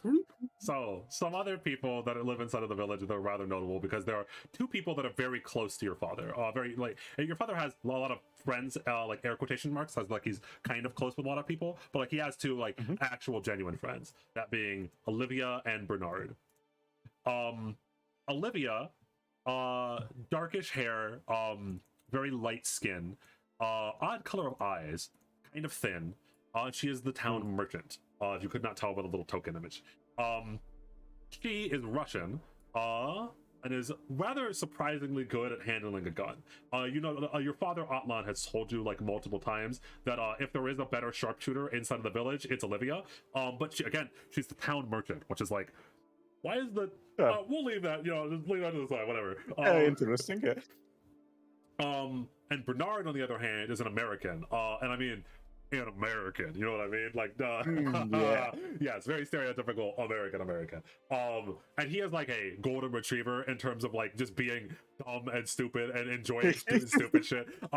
He has 2 brain cells, and those 2 brain cells are screaming, having fun, all the time. Yeah, man. A lot of time, like, yeah, you'll see like Bernard and Atlan will like go to drinks. Also, side note, Olivia is the only way that anyone inside the village can get things from the outside, unless they go outside themselves. Like, 'cause she has contacts with like some of the other villages outside, and she has things shipped in from other villages in Tibet, and et cetera, et cetera. So like, if you want something like alcohol, for example, you have to go through Olivia, and that's kind of how Bernard and Atlan became friends with Olivia. However, you do know, from a side note, Atlan has said multiple times that he's known Bernard from like years ago. Like, Atlan and Bernard knew each other. Like, we're actual friends. They just became friends with Olivia because she has booze. Yeah, sounds about right. And to just like a little scene here real quick, just to show you exactly what kind of relationship you all have together. So there's probably like one of the trips that like a car is on as you all are going hunting. Bernard is also there for a moment. As he's quote unquote going hunting with you. Atlan is like kind of getting pissed as you go on longer and longer, because Atlan is like low to the ground, skulking through the trees and bushes, and Bernard is just walking. Bernard, if we do not eat this week, I am going to shoot you in the foot. Again? I don't know. I'm running out of toes. Atlan gives him like a look like, very funny. As they're stalking through the bushes and stuff like that. A car is actually like a decent, like, it's getting to like kind of chummy with Bernard. They kind of share the 2 brain cells aspect, you know what I mean? Yep. And so like a car is like looking at Atlan and you, who are like skulking through, and then looking at Bernard, and he kind of like, he goes to walk over behind Bernard, and Atlan shoots him a look, and then a car slowly moves back over and starts trudging through the bushes slowly. You are going to teach the kids bad habits for hunting. Listen, my success rate isn't high, but it's a lot more cool when I do it. And when Bernard says that, Atlan looks over at him. Bernard, what is your gun? Gun. Just then, everyone sees in the distance a deer that comes into view of this whole entire hunting band, this hunting party. Gramps is not there, by the way. But anyway, of this whole entire hunting party. And immediately, Bernard gets a smile. Bernard, please do not. Don't. I'm gonna run at it. And then he takes off. And he just starts chasing this deer through the forest. Son of a bitch. Atlan raises his weapon really quickly and fires off a shot, but the deer is already running, and he misses. Ubel, go to the right, circle around.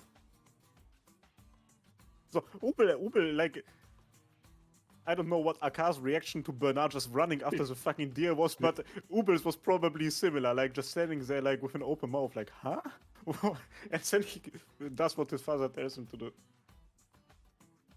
sorry, not Atlon. Akar for a moment is like there's all three of you are surprised Pikachu face. And then as you go to like follow your father's orders, Akar goes to jump up and springs after Bernard.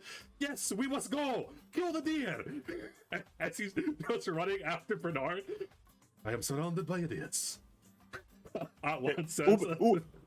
Ubel goes like, no, Akar, wait, you can't run after him, and then he runs after Akar. Alan, he just shakes his head, puts a hand on his forehead, shakes his head. Oh, Bernard.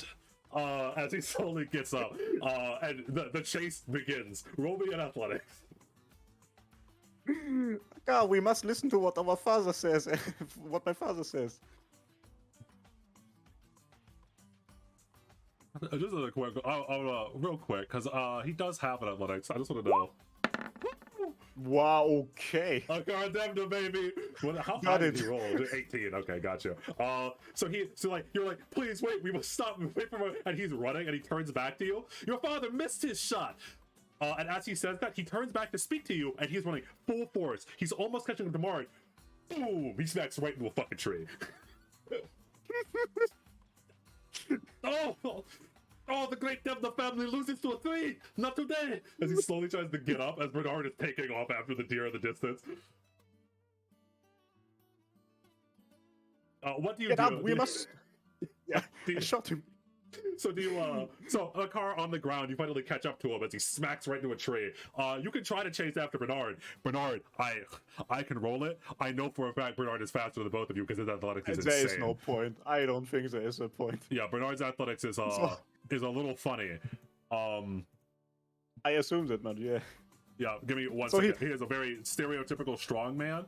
Yeah, neither of you are catching that. He's gone. He's in the distance. And the deer too, so.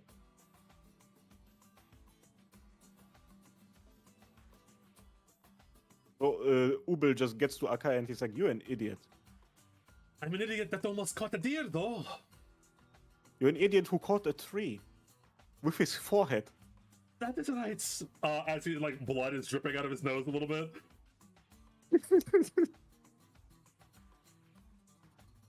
The great Devna family will curse this day. I curse trees. I do not like trees. I like fire. Oh, he like stares off into the distance. You can tell he's like looking a little bit. He might have a concussion. Like he's wobbling a little bit. He does not look like he's crazy. I'm like gonna support him a bit, I guess, and then I'm gonna check. Can I see my dad? Your dad. Roll me perception, maybe. Unless Sure. sneaking. Yeah, you catch so for a moment you don't see where he is, and then you catch him going through the bushes. So, like he's striding a decent amount. Like he's not super stealthy anymore because the cat's out of the bag. But he's going over to the left, looking around the opposite direction of what he told you, because he told you to go to the right so that you can encircle it. He looks at you as you look up at him, and then he points to himself, points to the left, points to you two, points to the right. Yeah, Ubel nods and he's like, okay, while still like supporting Akar, he's like, okay, come on, we're gonna do it the right way. We're gonna encircle it, okay? Okay, that sounds good. So no more tree hugging. Yeah, so it's something like with some amount of hastiness, like Akar shakes it off after a little bit. You guys you guys go to the right, your father goes to the left, and eventually you manage to for a long time, you just like hope you're going the right way. As you hear off in the distance the sound of Bernard yelling, "Get the fuck back here, you piece of shit!" And he's barreling through the forest. Eventually, finally, it goes quiet as you're like, it should be around here. I think that like if he goes this way, but maybe he goes towards the left, and then boom, out inside the clearing, the deer bursts out, and right behind him, Bernard is trucking it, running in a straight line, full force hogging it, looking like he's going to tackle it. You got one shot. You can roll me one to hit on the deer. You get one shot. Ooh, you hit it. So you hit it. Is that a crit? Yes, it is. Roll crit. The deer has to give me a fortitude save. All right. About to snap this thing's. The fortitude save for the deer is really small. It's just a deer. That fails. Ugh. Yes, that fails. So It's also you- 27 damage. Yes. So the deer is running, and then bam, right in its head, off kilter while it's in the air, and it falls down to the ground. And as it does, Bernard goes to tackle it, and Bernard slips on the ground and trips over the deer and tumbles into the snow.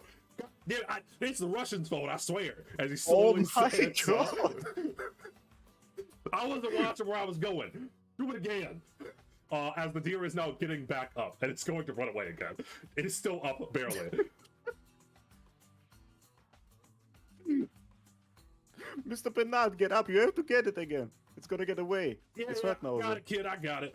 As the deer goes to run off, and then a shot cracks out from the distance. You assume it's your father. Then two figures, not one, walk out from the tree line as Bernard finally does capture the now dead deer in his hands, as someone else got to it before you or your father did. Well, what do we have here? A hunting band of idiots. Olivia, the town merchant, walks out with her daughter Lydia, who you rarely see. She has the same dark, bluish black hair, same light skin, and you know both of them, mother and daughter, they're both Russian. Right. Well. If it isn't the town bitch. I'll take that into note the next time you want to buy booze at my place, Bernard.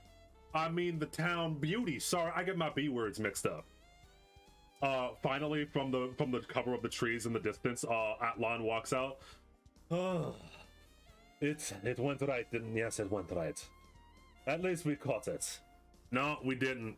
Atlan looks over towards Olivia, and then he sighs at Bernard.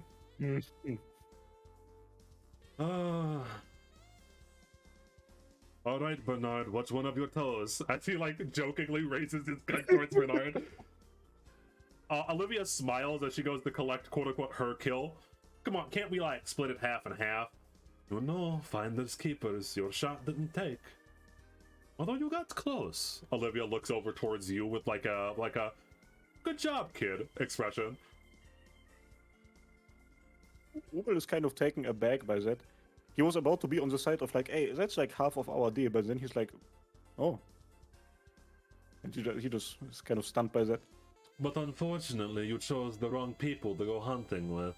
Her gaze turns from you to Bernard, and Bernard just huffs and scoffs. Me? I'm best goddamn hunter ever. Back in the war, they used to call me Atlan glares at him for a moment. What war? Anyway, he puts his hands on his hips, just stares there awkwardly, stares off into the distance. I will be taking my prey now. As Olivia goes to stride out, and then Lydia, her daughter, tags on her pant leg a little bit. Mother, it is a bit rude, no? Can't we share? There is more than enough venison in the deer for all of us. Olivia looks at Bernard, looks at Atlan, looks at you, then looks back to Lydia, and sighs. You are lucky my daughter likes you, you oaf. Fine. We will have a party at my house tonight, is that okay? I'm charging you for the beers. Oh, come on, you can't. That is fine. Atlan says as he raises his hand, cutting off Bernard. Come, we will have a party at Olivia's house tonight. Drinks on me. Atlan says as he looks towards Bernard, with this grimace almost, as he knows that he's in for pain. Yeah, the three of them are in general buddies. Yes. They get along quite well. As I'd mentioned, Bernard lets it slip a couple of times. That's probably, again, how you know that apparently Atlan and Bernard, your father and Bernard, knew each other in a war of sorts. Yeah. Watch, your father never talks about the war. No, your father only talks about being a hunter, and we kill rabbits. What war? I don't know what you're talking about. We're not warriors, we're hunters, yeah. Yeah, exactly, yeah. And in general, life is good. Olivia's nice. Lydia hangs out with you every now and again. Akar hangs out with you. This is also where Lydia and Akar start to become childhood friends. the life is good. Great, even, you could say. I quite like the village dynamic. Yeah. I sure hope nothing bad happens to it. What? Nothing would ever bad happen to it. After the party, where like you're all eating venison, etc., etc., or like maybe even on a different day, perhaps it doesn't have to be directly after. You and whatchamacallit, you and your father are coming home, either way, from a long day, whether or not it's directly after the party. And I want to have a scene with your grandfather now, is it? So your father like sighs a little bit as he gets home. It's been a long day. Etc. etc. He like puts his stuff down on the ground. Puts his gun up onto the shelf. Is unwinding for the day when then he stops and notices, almost like he kind of does when he's like out in the wild, like he notices tracks. As he notices shoes at the entrance that are not anyone's in the family's. For a moment, he's tense, and then he goes, "Oh, Lucille is here to see Dad again. You can go say hi if you want, but do not stay up too late. We have to hunt early tomorrow." Okay.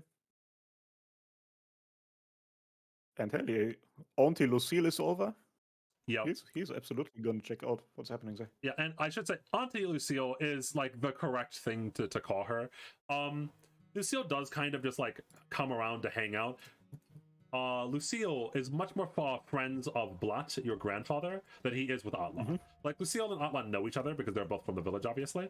But Lucille is older.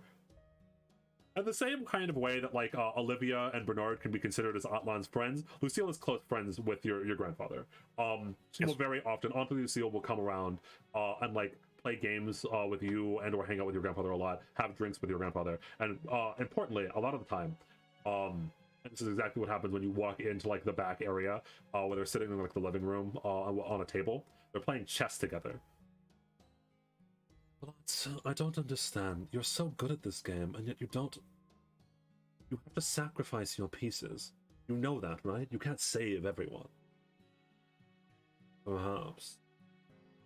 But what kind of general accepts the fact that they have to kill their own people? I think you're too willing to do that, Lucy.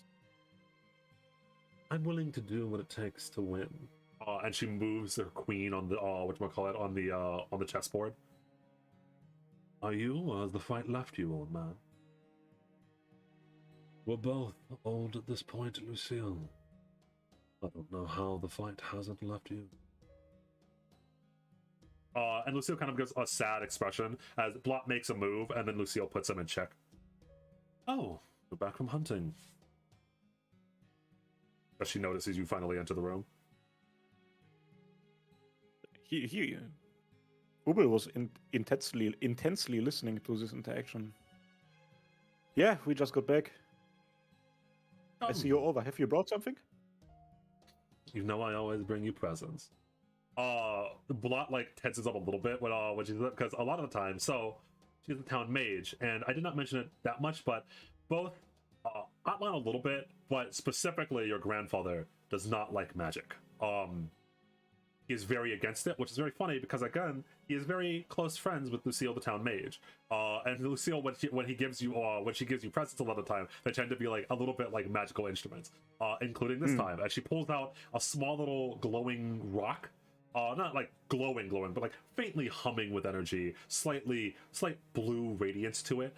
And it's a very beautiful rock, almost like not a gemstone, but like one of those shiny tiger's eyes. If you've ever seen one, I don't know if you know what a tiger's eye is. Oh, but yeah, like a tiger's eye. But it looks quite nice, and you can probably feel that there's some arcane energy coming off of it. Yeah, Ubel is gonna hold it. Lucille, how many times have I told you not to taint my grandson's mind with these things? It's magic. It doesn't taint anyone's mind, Blood. You're stuck in your own ways because of what happened to your daughter. I understand that. You'll be fine. Blot takes it out of Lucille's hand and inspects it before grumbling to himself, and he hands it over towards you. It's a minor enchantment. You can have it. Don't trust it, though. Ubel takes the rock, looks at it, and he's like, "Grandpa, How can I mistrust a rock?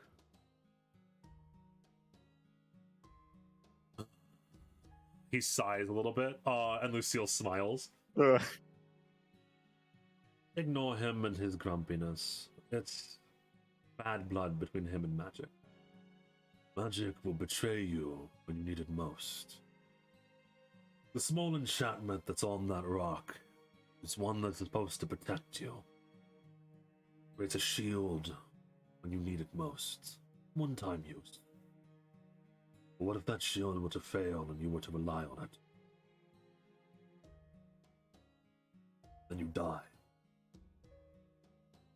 I taught your father, and your father taught you. You rely on yourself, your own muscles, your own grit. You do not rely on finicky things like magic.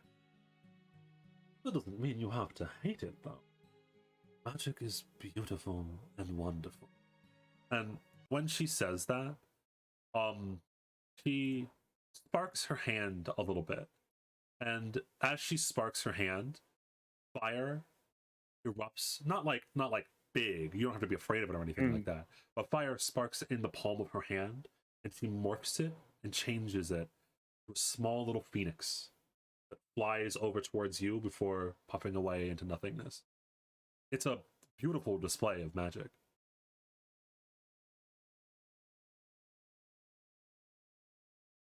Ubel kind of gulps. He like the things that his grandpa said there. It was a very heavy change of tone from like we're playing chess and there are presents. Kind of glances over to his grandfather. Like he takes his family seriously. Like he really 100% trusts everything they say. But he questions in his mind if magic really can be that bad. But he absolutely thanks Auntie for bringing the present. Mm-hmm. But he's not going to talk about it too much because he doesn't want to piss off his grandpa. Yeah. Your grandpa's like in general, so you do know he kind of is always like a little bit grouchy. He kind of has that way, but like he doesn't mean it that way. You probably are used to it by now, but a lot of the people, Blot doesn't, unlike Atlan, Blot does not get along with a lot of the villagers just because he is like that grumpy old man, right? Yeah. That's just his like normal demeanor. He has like what do they call it? Like resting bitch face, as it were. Okay. But like he's not like actually angry at people most of the time. He's just a grumpy old man, you know. This is what he is. But because of that, he doesn't have actually exactly have a lot of friends, especially because there's not that many old people inside of the village that are left. There's really only like him and Lucille because it's the whatchamacallit, the living conditions here are kind of rough. Unlike the modern society, which has like a whole bunch of like easy accessible medicine, etc. You guys are out here in the middle of nowhere, and if you want stuff, you probably have to go to Olivia to ask for it. Or like maybe the Blairs have some if you want to buy some off of there. But there's like some vague slight tensions that have always been there between the Blairs and the village. Like just by living here, I guess Ubel would be aware of the fact that the Blairs exist. Yes, and they have magic. They are a magic family. Do his father and his grandpa ever say anything specific about them, or is there nothing special to say in there? Your father is kind of like ambivalent on the Blairs. Your father says that the head of their family, Gaius, I believe his name was, is a good man, strong, knows how to lead people. But I sense something within them. They are tied with bad magic. Good people, unfortunate circumstances. But magic is right, my son. Blot probably chimes in if you're like just asking, like, hey, what do I think about them? Yeah. The blood is cursed. They think we can't sense it, but gatekeepers always can. Atlan like shoots him a look. Oh. Like, Ubel actually listens up as he hears the word gatekeeper, because there was only really one occasion so far where he heard that, obviously. Yeah. Don't give me that look, Atlan. He's going to have to learn sooner or later. No, he is not. He will not fall prey to the same He is free to do whatever he wants to with his life, with his future. Shirking your responsibilities to the family is a bad idea, especially because you know the cost. I will find a way to deal with it by myself. The gatekeeper business ends with my generation. We've spoke of this enough. I'm tired of arguing. Push it down the road. All ends up the same. So that spiraled out into something completely different. Yeah. Let's forget about the reading the room. Ubel is gonna be like, I mean, Pa, you said you were gonna explain all of this to me once I was gonna get a bit older, and I've gotten a bit older.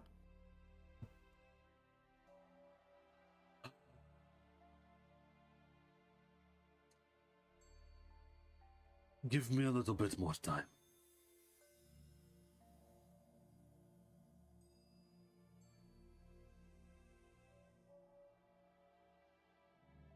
Please.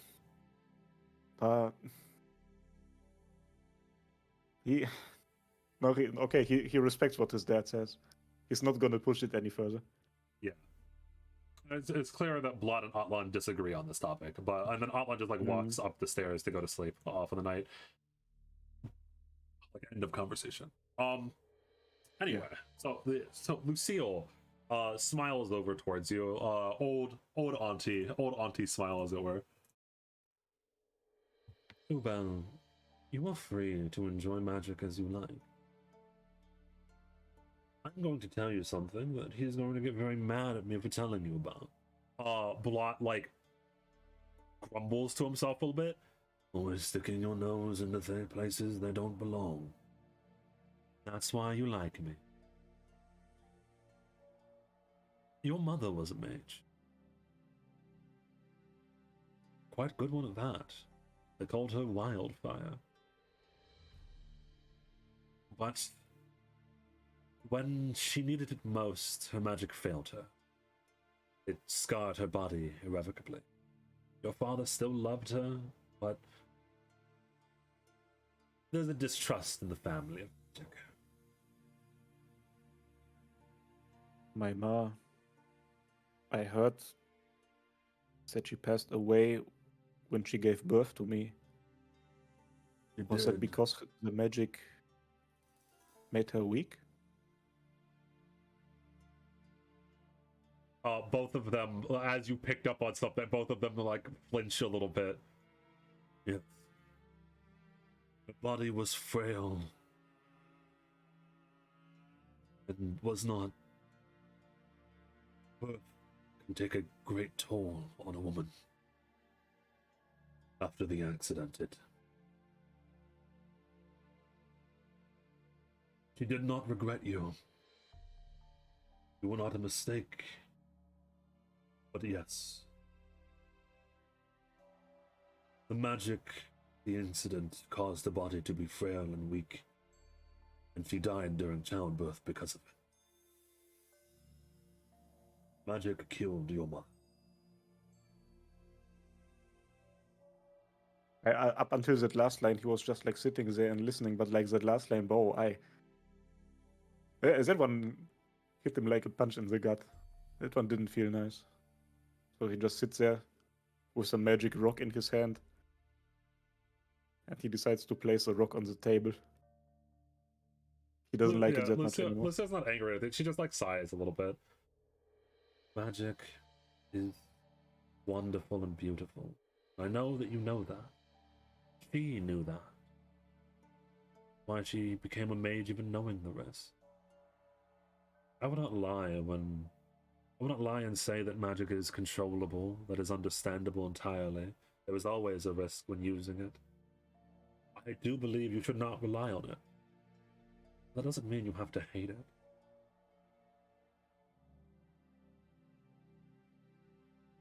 And with that, she moves the piece on the chessboard and checkmates your grandfather.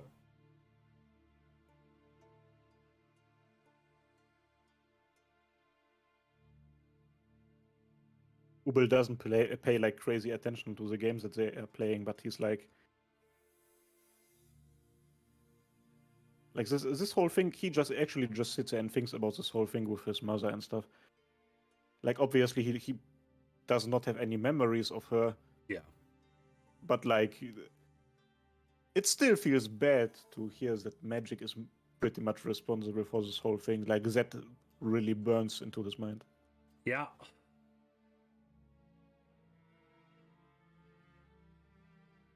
You can think on it. I'm not asking you to be my protege or anything like that. The choice is yours. And as she says that, she snaps her fingers and then she dimension doors away, teleporting. And Blot openly cringes when the dimension door is out, when it's used. Like a dimension door, rather high level spell. Yeah. Wonderful woman. Terrible job. He grumbles to himself.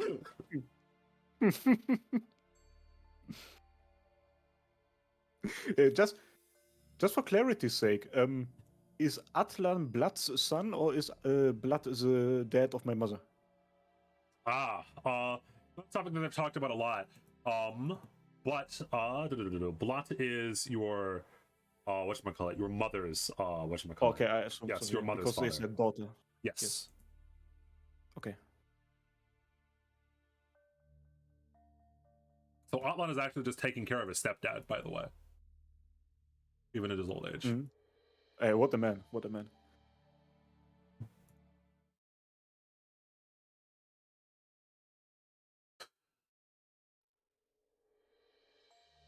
All right. So eventually, this weighs on his mind for a while. For Atlan's mind for a while, as like you actively said, like, hey, I want to ask, as it were. I want to know what this is all about. Even like Bernard and Olivia can tell like something's up a little bit. But he kind of distances himself a little bit as he's like trying to like really think about stuff until finally, Atlan stands. He's like in the forest. He said that you'd be going out today, but he did not say you'd be going out hunting. So you're in the forest that you usually know, that have basically become a second home to you at this point. And he leaves out a heavy sigh. This is around the area, by the way, that the Rakshasa initially attacked you. I will now tell you a family secret. You want to know what the gatekeeper is, yes? Ubel's eyes lighten up. He like he's in his mind. He's like finally clarity, and he's like, "Yes, Pa, please." Then follow me into the den of monsters. The what? Remember this. Show no fear to the beasts. If you do, you may die. And with that, he just starts walking north. Ubel stands there for like 2 more seconds, just like, "Oh, okay, we are doing this," and of course follows him after that. Yes, so very specifically, you guys are going up to this cave, by the way. It's actually on the map. There it is. Slightly important. This cave. Uh-huh. So you guys are going up to that cave. And as you're going up to that cave, as you get close to it, as it gets into your sight line, you hear whispers coming from the cave on the wind. You cannot understand what they say, but there are voices. Do not listen to the voices that call out to you. Keep marching forward. Eyes straight. Yes, Pa. Oh boy.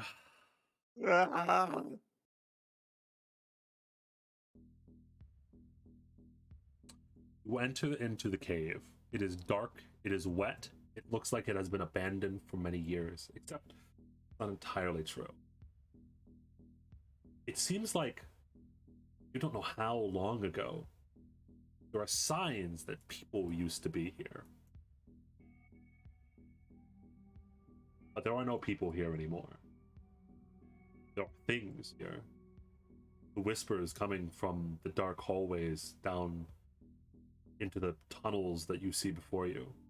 Assumingly you follow your father down the winding maze, but off into the distance you keep hearing things. They're not human. In fact, you now recognize they're speaking in the same exact language that your father spoke in when he talked to the Rakshasa. Ooh. There are many voices in here, whispering to each other, muttering in the darkness just out of sight.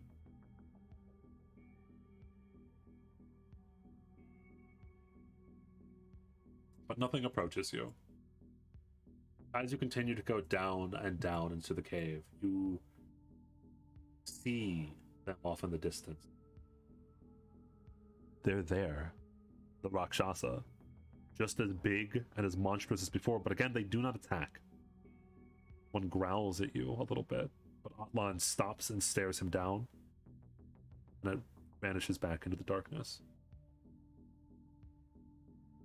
Until finally, one big one stands in front of your way. Yeah, stands in front of your way, blocking the path. It's sitting down. Sorry, not standing. It sits down on the ground, blocking. Like its body is almost as big as the tunnel. It has, again, they have one giant centered eye. This eye is scarred, as if something took a knife and scratched into it, and that knife wound has not healed ever. And you see that there are a couple of unhealed wounds all over this thing's body.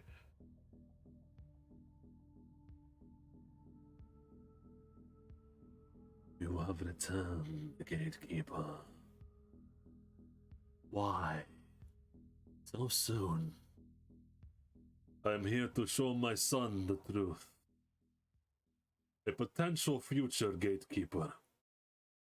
Under my authority, you will pass for now. You know those that do not pay the price are not allowed to pass. I will pay his price.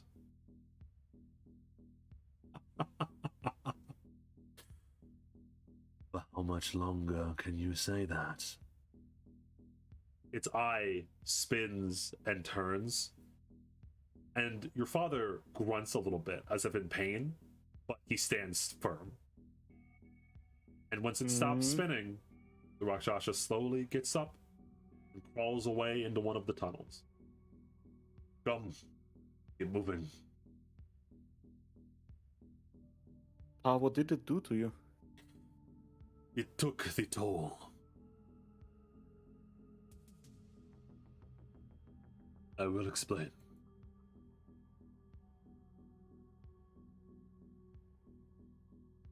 Yeah, he follows. Deep, deep, deep down into the earth. Till eventually, you reach a door.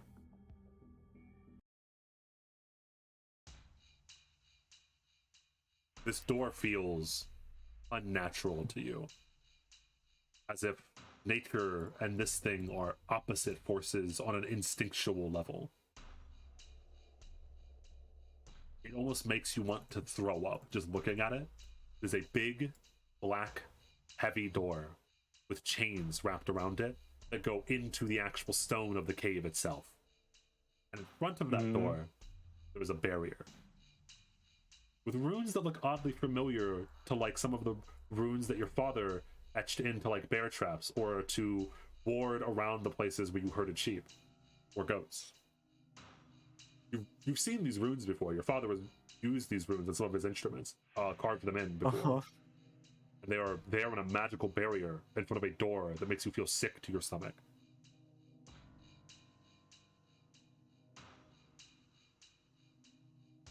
This is the gate. Or, to be more specific, one of the gates in this land. This is our gate. The gate that our family has been tasked to watch over. Atlan moves to sit down, kind of a decent amount far away from it. Come. Next to me. Do not Yeah, stare he at very it. quickly. Do not stare at it for too long.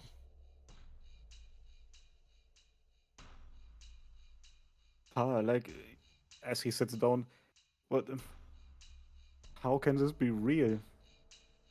Like, why does this door make me feel so weird?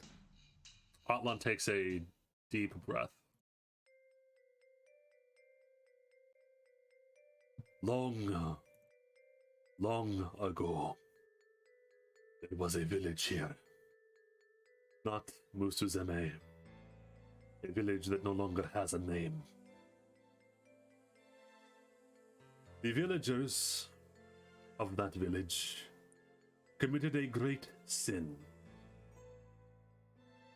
They tried to seal that sin into the earth, but it did not fully conceal what they had done. Members of that village for the rest of their lives, descendants of that village for the rest of their eternities, have watched over these gates through bloodlines.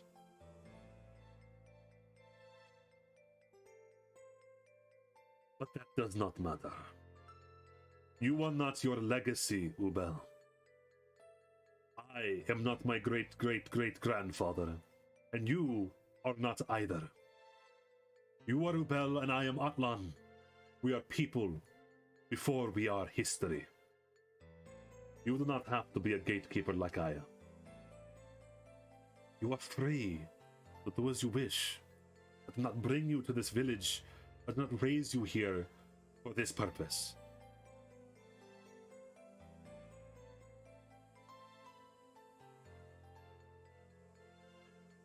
Why us?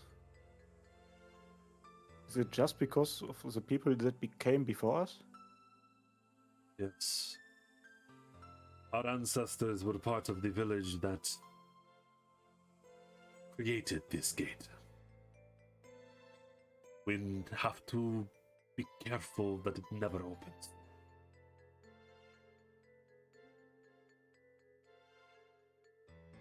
That's not fair.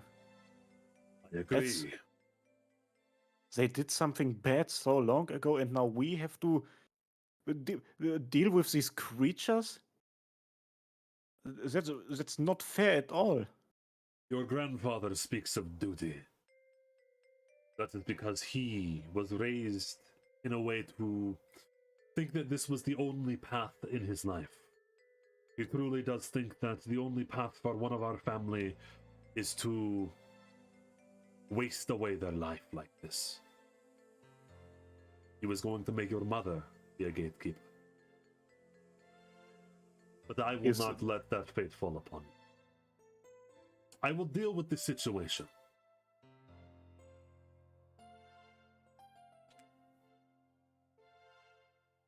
Remembering the last conversation and what he learned about his mother recently, this hits especially hard.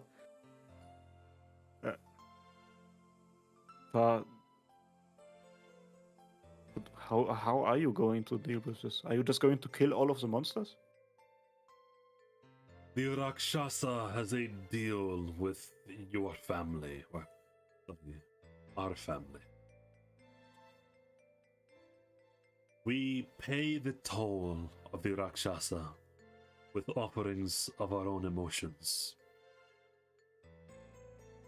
And they guard the gate.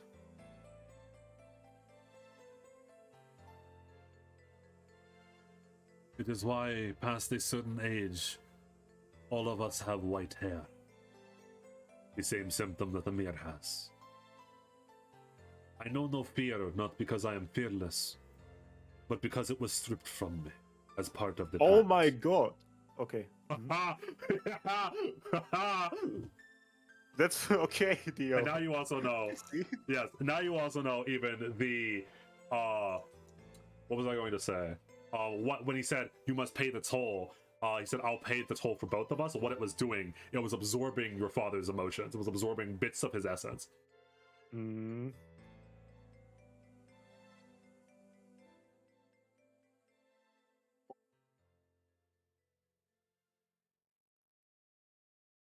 Dad, no, hold up. Pa, I want to help you. I want to help you. I don't know what will happen in the future. I will help you to end this.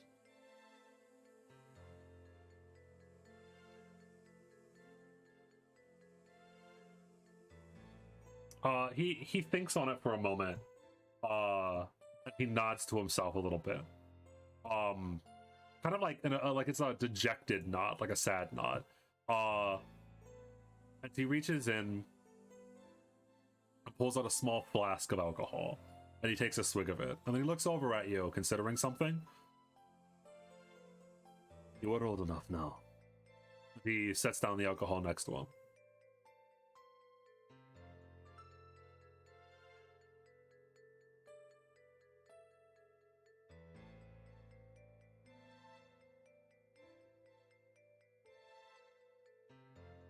Ubel puts like a face of determination and thinking that he's gonna prove a point to like make sure that his father understands he's old enough. He's gonna grab the alcohol and take like his first sip of whatever fucking moonshine is in there.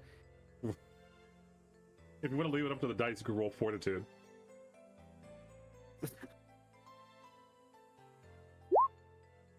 Yeah, it's not the worst. Like it hits you. Like it hits you hard at first, but then you manage to save face a little bit. Yeah, he goes like, manages to somehow swallow it, and then puts on the face of determination again. You really are my son.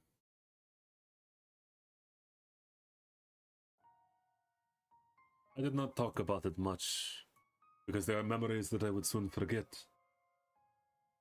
But I was a soldier, Ubel.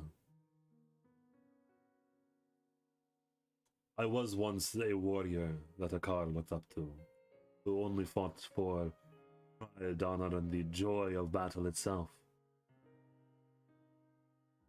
It was no way to live, with your hands stained in blood. When I met your mother, and when we had you, I wanted to be different. I did not have a choice in life. From a very young age, I had nothing. I came from nothing. Being a soldier was the only way I could survive. And your mother, she was born into a family that had this to deal with. And he points over towards the gate. Mm. We are people without choices. I wanted to give you one. I still do. I do not want you to be defined by the legacy of me and your mother. I want you to be free to do whatever you like. Be a hunter, be a warrior, be a politician if you want, or a musician. I have taught you the basics on how to survive, not because I want that to be everything in your life, but so that you have the tools to do what is necessary so that you can do whatever you want. I do not want you to be bound by these chains. You are free, my son.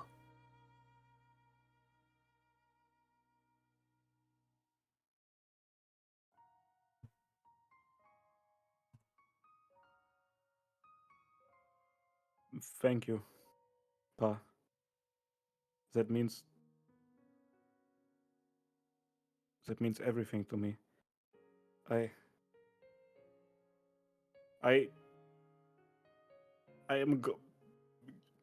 I'm going to honor what you said, and I'm going to do everything in my power to resolve this once and for all, and then it's over.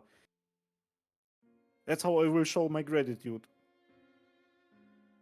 He nods. Your mother got to hold you in her arms before she passed. It was the happiest I'd ever seen her. Even with her scarred face, she was beautiful. Especially on that day. She would have loved you the same way that I do.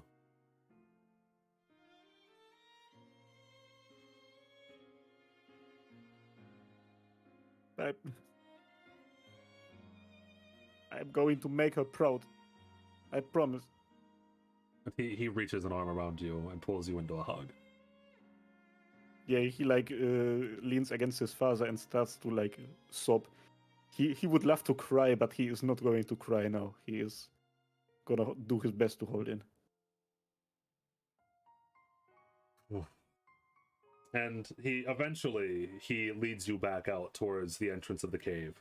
And as he does, he nods to you one last time, and he hands you the rest of the flask. Don't drink it all at once, but go home for now. I must speak with the Rakshasa.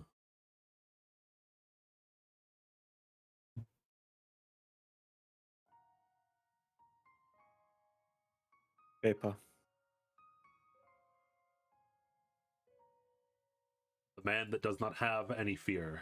Not because he is fearless, but because he has paid the price of that emotion. My god, bro. This shit hits hard.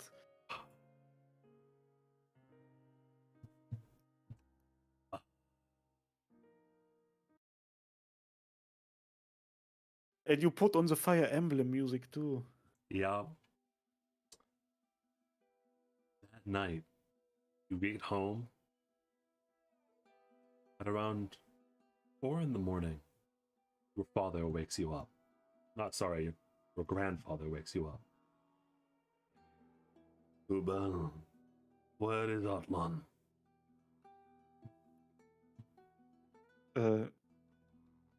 He is still in the forest.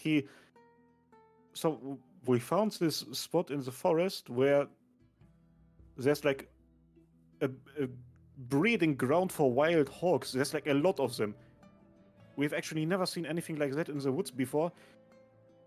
And Pa said he is gonna camp out the night in order to see whether they're still gonna be there tomorrow. And then we're gonna meet up and we're gonna get a lot of wild boars. And then we're gonna have enough food for at least a couple of weeks.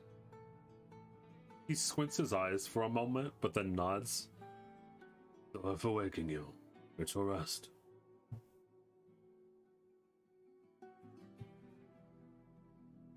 Your father does not come home that night. As you wake up the next morning, Lucille and a couple of the other villagers are there.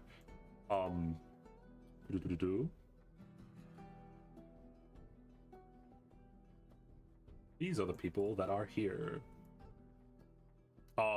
As like you wake up and you hear voices, because your room is upstairs. You wake up, you hear voices downstairs, and you slowly descend the stairs. He has not come home, and I told you the magical pulse I felt, it's from one of the gates. Impossible. He would never be so foolish. Even if he isn't my own blood, I know the man. Do you now? You're the one that kept pushing him to tell your grandson to be a gatekeeper. Watch your mouth, Lucille. Listen, if he was gonna do something dumb, he'd invite me to the party. Why don't you just tell us where this gate is? No, I cannot. You are not one of us. All right, fine. Say it how it is, old man. And Bernard kicks open the door. I'll find him myself before you assholes do. And he goes running out.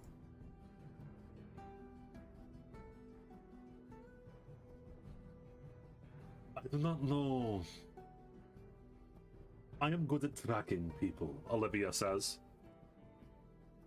I might be able to find them. I will go with Bernard, at the very least, to make sure that he does not do anything stupid. Olivia also, much more calmly than Bernard, walks out of the room. You said that there was some magical pulse? Yes, Amir was asking Lucille. To the north, it was not good. And then at this point, Blot realizes that you're awake. Ubel, you said that there were your father. You said he was in some spot in the woods. Where? As you're now beginning to piece together, maybe your father did not want to put you in danger.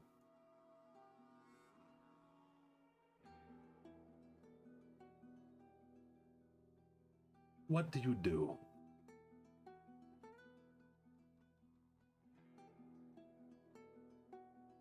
Mia? Yes?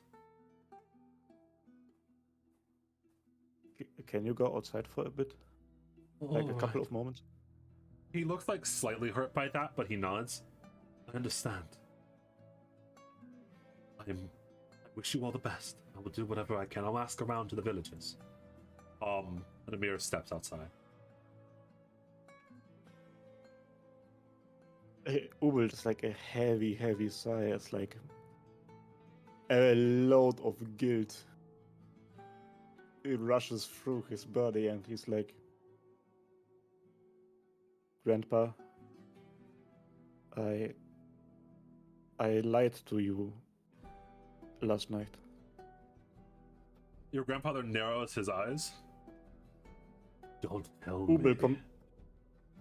Ubel completely avoids his gaze. He like looks straight on the floor.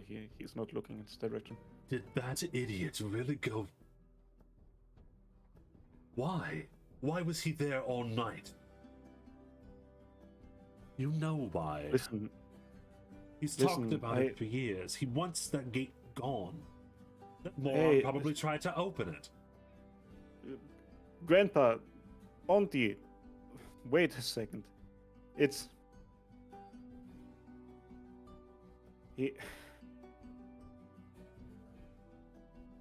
I asked him to show me what being a gatekeeper meant, and he brought me to the gate. He explained everything to me.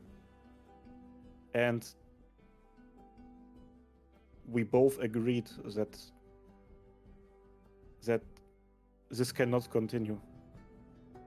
That what our family has been doing, this task, it has to be put to rest. That we should be free. That the deeds of our ancestors should not bind us. And I agreed to help him. We both decided that it had to be done. And I didn't know that he was... I thought we were both gonna slay some monster, and then the gate like disappeared or something, and he starts to realize that this doesn't make sense. Yeah. And he just goes, I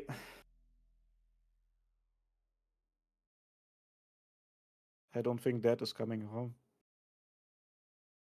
You can't get rid of the gates. We could not stop what we had created, so we sealed it away. You cannot kill. And as he's about to speak something, Lucille cuts him off. We have to go now. Hurry. I know you don't like magic, but I presume that it's probably the best way there. Come along. Lucille and Gramps go to stand up, and she motions over to you to hurry over to her side. Yeah, I do that, of course. You feel a kind of twisting and sickening feeling as she casts Dimension Door, and all three of you, your surroundings change and shift very rapidly as all three of you are teleported directly inside of the cave. The cave is madness. What once were just whispers are howls of pain from the Rakshasa. You hear like banging on the ground, claws scraping against the sides of the cave, as if they're in pain. That's quite bad. All right, Lucille says as she starts moving deeper inside the cave as if she knows the way. Come, we need to go. Blot tries to like hurriedly walk forward and shuffle, but the uneven ground, he almost slips and falls. So will you catch him? Yeah, Grandpa. Yeah. As again, his legs are bad, but like he's hobbling forward, and as hurriedly as all three of you can, you march through this awful. The screams and howls are echoing off of the tunnels and hitting you. It's being surrounded by just people that like sound like, well, not people, but beings that sound like they're being burned alive for some reason.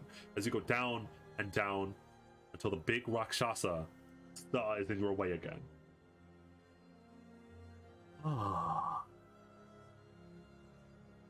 Hello, old gatekeeper. Hello. We had a deal. You will let us pass. We did have a deal. And you have given all that you can. Our deal is with Atlan. Atlan has already passed. Lucille huffs a little bit. Then let me pass. No. This is not your gate. And the Rakshasa's damaged eye slowly turns over to you. There is one ripe for a deal. I can feel the essence of his fear. What Fuck say you. you, young gatekeeper? That's what say you is fuck you, right? That's what you said? He says, fuck you. I've shot at many of your kind. I'm going to pass. Just let me through. Let us through. There is no passage without payment.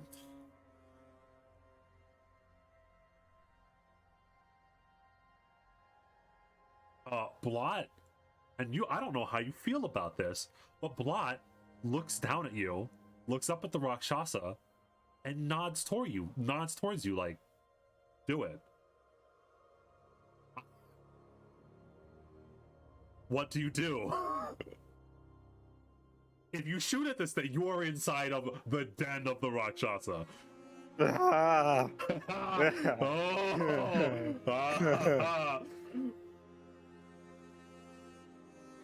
As I stand there, I still have the fuck you glaze in my eyes, but I like T-pose, open my arms, like, come on, take what you need.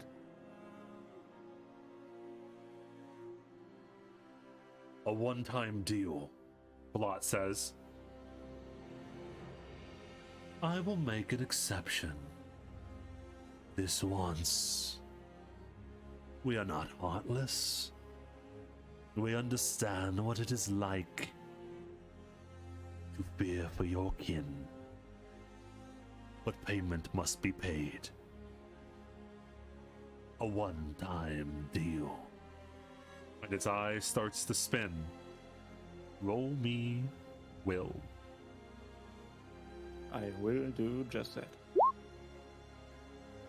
You feel an ungodly feeling in the pit of your stomach, as it feels like part of you is being ripped out of you. You can almost see something. You're losing something. The tips of some of your hair start to turn just a little bit white, and then it stops. You may pass. As it moves aside. Oh. At least it's just a one-time deal. You all move forward, deeper inside of the cave.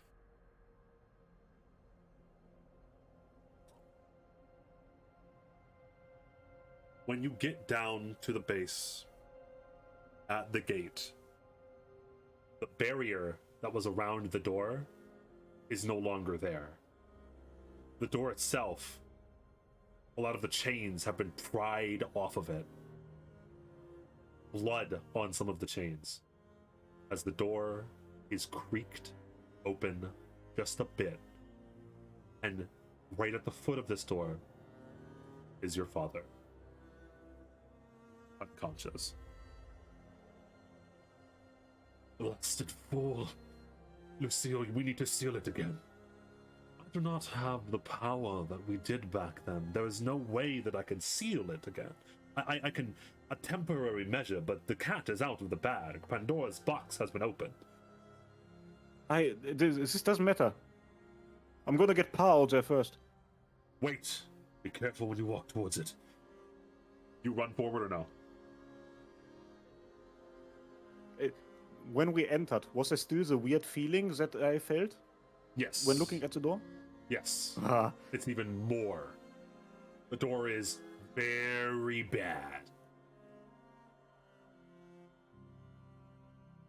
I gotta get my dad out of there. He did this for me. I'm going forward. Yeah. So you rush forward towards your dad. Yes. Yes.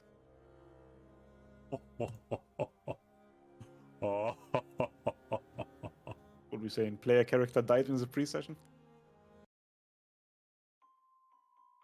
You grab a hold of your dad's shoulders. He slowly turns his head towards you. And his eyes slowly open. Where there once was white, there is now a deep, pungent yellow. As your dad speaks to you in a whispered voice not that far off from the Rakshasa. You kept me away for so long. So many centuries. Why? I just want to be born? Is that such a sin? This is coming out of your father's mouth.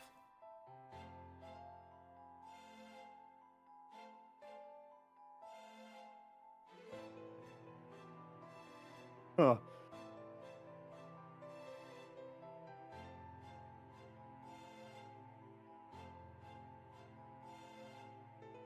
I'm gonna oh, I can't drag him out of there now.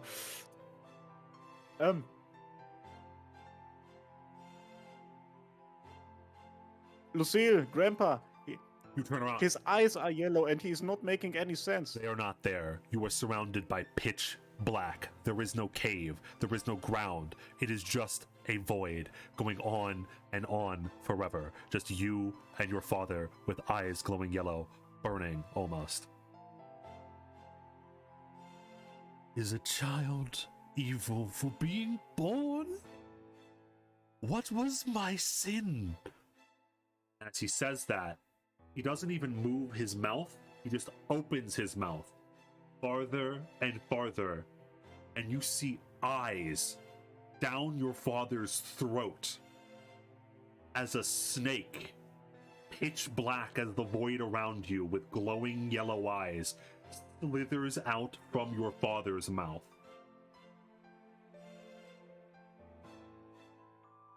I drop the fucking body and I take a couple of steps back, if I can even step in the darkness. As you step back, reality, like, snap, boom, you're back in the cave. The serpent is gone. Your father is laying there, and Lucille and and Blot are on the ground trying. Lucille is kneeling down, trying to close the door, and Blot is shaking Atlan, trying to heal him. He's been infected by the curse. It's bad. It's very bad. Yes, I'm aware of that. Opening a gate would do that to you. I'm gonna rush to Lucille to help her close the door first. Do not make direct contact with it. She snaps at you as you go to move towards it. Ah, okay, and then I'm gonna use, like, I don't know whether I have gloves or I'm gonna use my coat in order to touch it through my coat or whatever. Yeah, and both of you press this, have it grinds across the stone floor as it slowly shuts with a boom. What is on the other side? We never even saw. We must go. Let's go now. I will teleport us out. And Lucille like almost like passes out a little bit. She like stumbles a bit. Oh, sorry about that. And she snaps her fingers again, and all of you were teleported directly into the center. Actually, no, you're not. You're teleported like 10 feet up above just like the random area inside of the village because she missed her dimension door. And she crashes onto the ground. Ubel, all of you assumingly crash onto the ground because none of you were expecting that. Yes. Hitting the snow rather hard. Sorry about that. Amir, because you're just like in the middle of the village, Amir comes rushing over. How could this have happened? What got to him? You need not worry yourself. Just medicine, anything that you can. Holy relics. Holy relics? Amir pauses and frowns. I don't know. Yes, go now. Search. Amir nods and runs off. To zoom out, it is not looking good for Oh no. Ever since that night, your father is not the same. He is sometimes conscious, but when he is in unbridled pain, as if his whole body is on fire. He screams and seizes in the night, and so they sedate him to keep him under. But either way, whether he is conscious or not, his life is fading.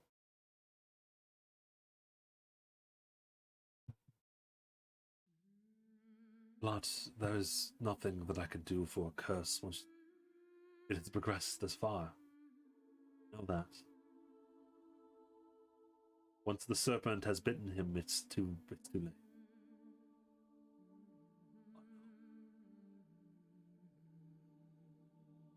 I know.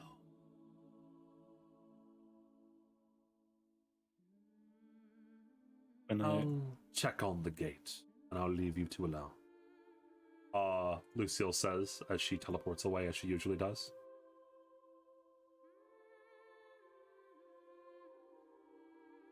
Grandpa, I can't even. Am I even allowed to apologize at this point? This is my fault, isn't it? No, it's not. Every man makes choices. Your father's choice was foolish. Same Man, as but- your mother's. But Trusting his choice was just. We don't deserve this fate of it being forced was to be. foolish. Just and good do not win in the end. It is a harsh world that you must survive in. It does not matter if you deserved it or not. It was our duty to protect the world from the gates, not open it. Now the curse will spread. God save. The others hold. If the others hold, we're fine. It should be. It cannot be When- free again. What is inside of these gates?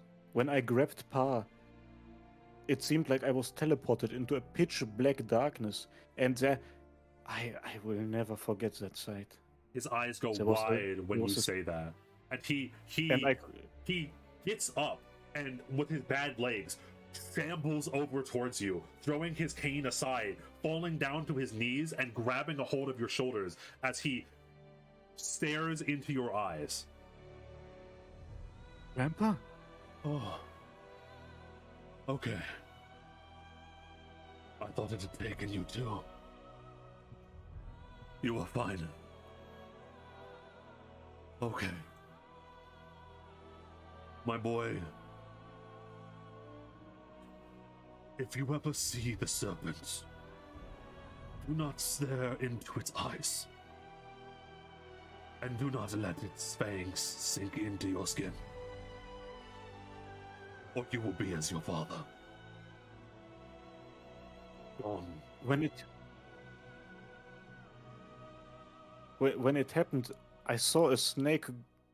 It grew out of him, out of his mouth. Is that the serpent that you talked about? It was like a snake, Yes. pitch black. Yeah.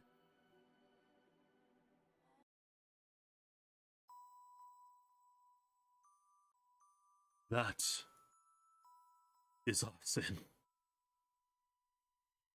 We thought we were pushing the boundaries of humanity. We thought we were doing things for good, but it all turned out so wrong. We owe the world, Ubel. It might not be fair,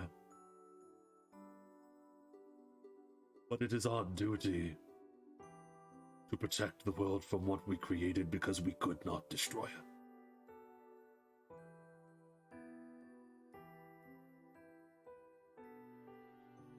We must Just never let the gate open. We cannot kill what is inside. We must only seal it. This is not fair. This is not fair at all. No, I know, my boy. I know.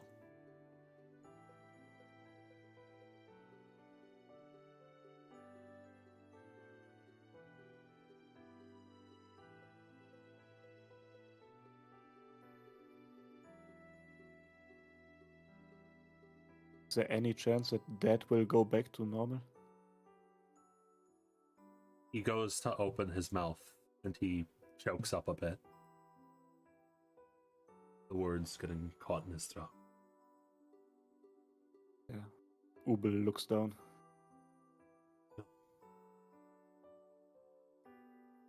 Atlan knew the risks. He will die. There is no cure for the curse. Ubel sinks his hands down into his face down into his hands, and he just starts to cry, man. Like he is gonna try to hold it in front of his father, even though his father doesn't even, like, he's not aware of it. He just starts to cry. He is not able to hold it in. Yeah, it's... So, unfortunately, a lot of things happen rather quickly. Like, Atlan is very cursed. The sickness is deep within him, and he does not have long to live. Like, as I mentioned, you probably take turns sedating him or keeping him under sedation for as long as possible. Because when he is awake, for the most part, he is just in agonizing pain. Saying that there are things inside of his skin that he can feel crawling around, but there is nothing. And the only symptoms that, like, a magician or a doctor can even tell is just that his eyes have turned yellow, and that's it. They can't tell. There is no other. Mm-hmm. There are no other effects that medicine or magic can cure. What it is unknown to most people outside of, like, maybe Lucille and your grandfather, who seem to know exactly what this thing is. But even they say that there is no hope once it's progressed this far. Seeing your father in this state is probably extremely rough for a lot of people. There are a lot of people that visit, like Amir, Akar, Olivia, and Bernard. All of them barely managing to either not break down crying, or in some cases they do break. Like, Amir is not handling it. Amir is probably going to break down crying. Bernard as well. He probably tries to stay strong, and then as soon as he walks out of the room, he starts crying. But like, it's to seeing someone who was so beloved, so involved with the community, just die and out of nowhere. No one can do anything.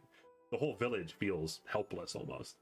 It is a tragedy of the utmost, and there are barely even, you can't even talk to him anymore. He's already dead at this point, for the most part. Finally, when months of this awful routine start to set in, finally walk in one day to give your father the sedatives.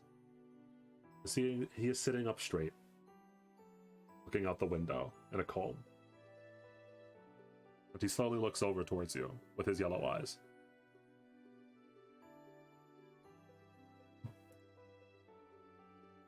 Did I do it? I do not remember. Did I free you, my son? Did I live? Yes, Dad. Yes, Dad, you did. You have given me a life of freedom and peace. And for that, I can't thank you enough. Thank you so much, Dad. He lets a couple of his own tears fall down to the ground.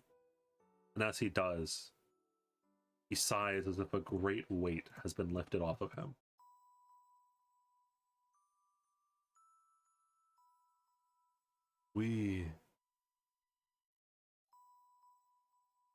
Before I am a soldier, before I am a member of a family, before I am a legacy or even before I am a man. I am your father. I've always been as such. And there is no father that wanted to see his son be forced down an unfair and unjust path.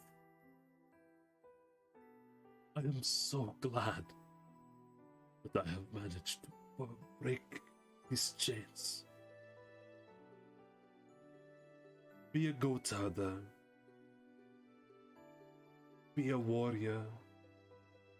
Be whatever you want to be. You will always be my son.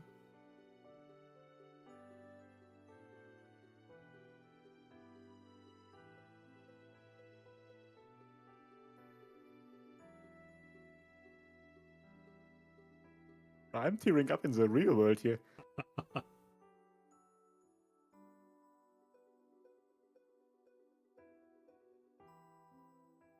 Yeah, if Atlan is gonna stay in this state for a bit longer, then Ubel is just gonna rush over to him and just like hug him and start to cry and whatnot. Yep. And your father gently strokes through your hair, as he used to when you were even younger than this. That night, Atlan finally passes away. For all of the trials and tribulations, for all of the screaming and pain, it seems like for whatever reason, the curse at the very end at least let him have a peaceful sleep. And your father is dead. Oh,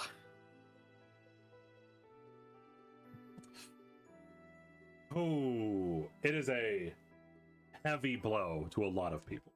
A lot of people. Bernard thinks that if he had just been faster, Blot, if he had just sent out people faster, everyone, a lot of people blame themselves for this situation. No one even blames Atlan. Of course, not many people knew what he was doing up there. Not many people knew what a gate really was, or even that a gate existed up there, right?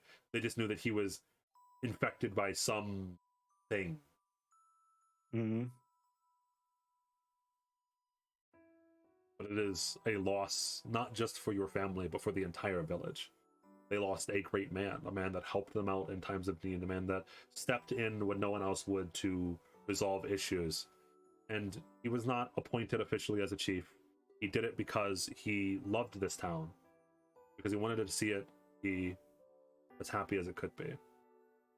It was unfair what happened to him, but he knew the risks. He is no longer with us. In his place, because we're still somewhat young, especially with like the dangers of like the Rakshasa or bears, or you've heard rumors of a great white wolf up to the north.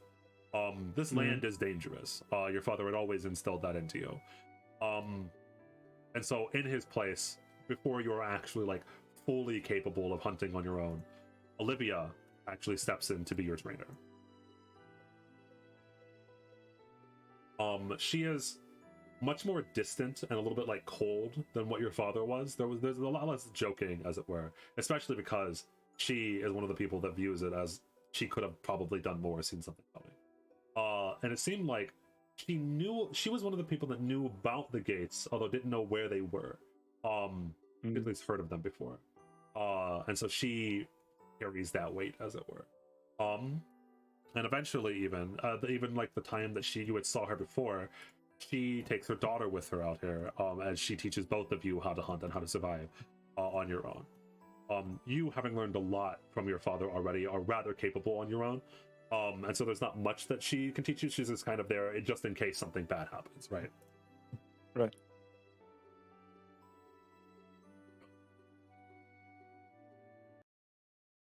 Eventually, there's going to be one day, after a successful hunt where you're probably like camping, or you made like a small little fire.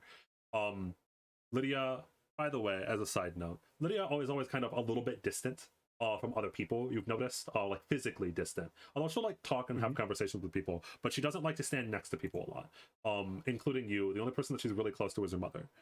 That's way too sad. You can chill.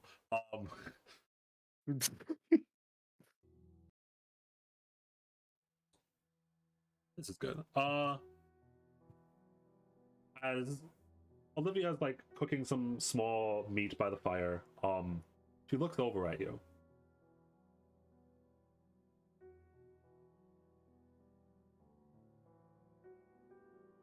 I never told you about how we ended up here, did I? Ubel is sitting there. Something that he has often done ever since the whole thing is that he just sits there with the tin can that his dad gave him in his hand. And he's just kind of sitting there looking at it. No, I can't recall telling you me that. It was your father.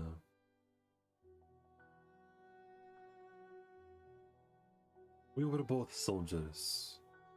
Not in the same war, but we knew each other through connections, you could say.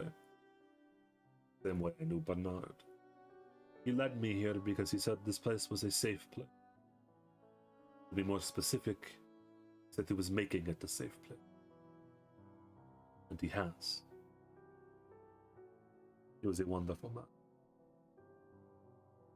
Even if I do not understand what took him, why, does not tarnish his legacy.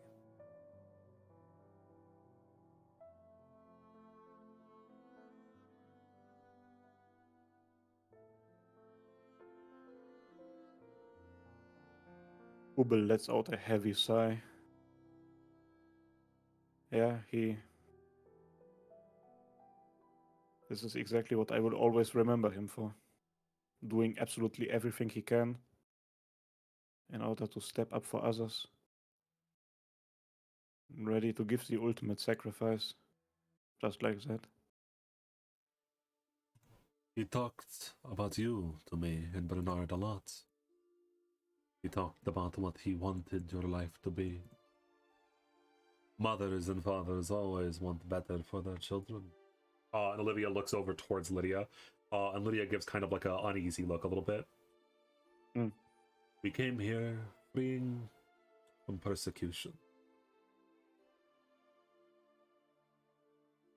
For reasons I do not want to divulge now, people were after my daughter for her innate abilities. She is quite special. And Olivia like nods towards Lydia, and Lydia gives like an uneasy look again, like still has like an uneasy look before she nods as well. And Lydia walks up to you and reaches out one of her hands to you. Olivia or Lydia? Lydia does, the daughter. He kind of looks up for it to her for a moment. Then after hesitating for a bit, he takes her hand. It is freezing cold, like ice cold. It's like you were touching ice itself.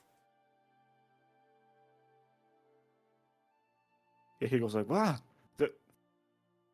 He Yeah, doesn't want to shout out too much, but like he was like taken aback by that. Yeah, when you do that, Lydia like cringes a little bit, like she winches, like yeah, that's the reaction I normally get. And Lydia sighs as she goes back to sit under like the tree that she was sitting on.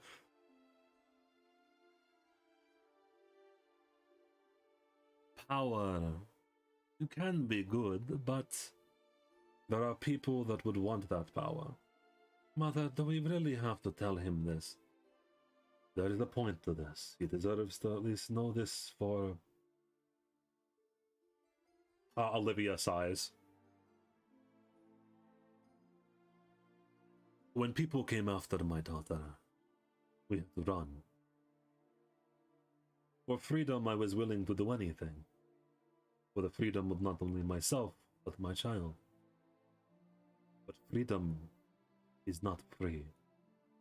There is always a price to be paid. Olivia reaches down behind her and tosses you something. Yeah, I try to catch it. It is a rifle. It is your father's rifle. There is always a price Are you going to carry that weight?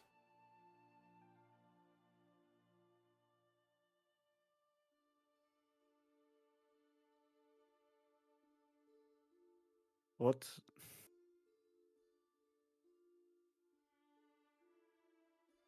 From what I remember from my father, everything that he did at the end of the day, everything that cost him his life, was to make sure that I didn't have to bear the responsibilities that he bore. But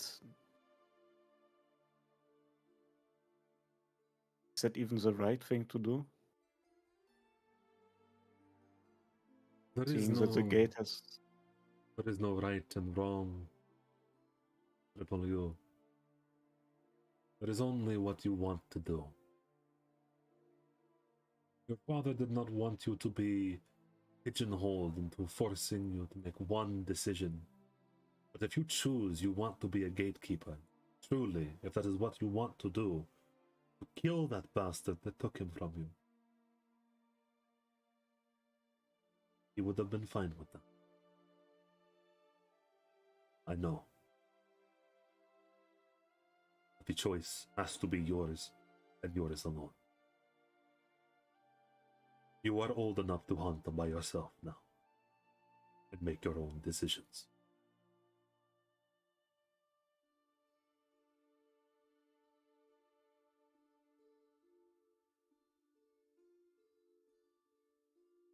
Thank you, Olivia.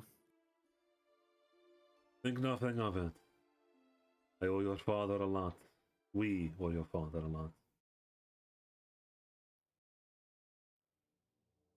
I will give you half off. She obviously it's a joke. She smirks a little bit. Yeah, she stands up and she goes to trudge along as the fire starts to get dim. Lydia stays there for a moment.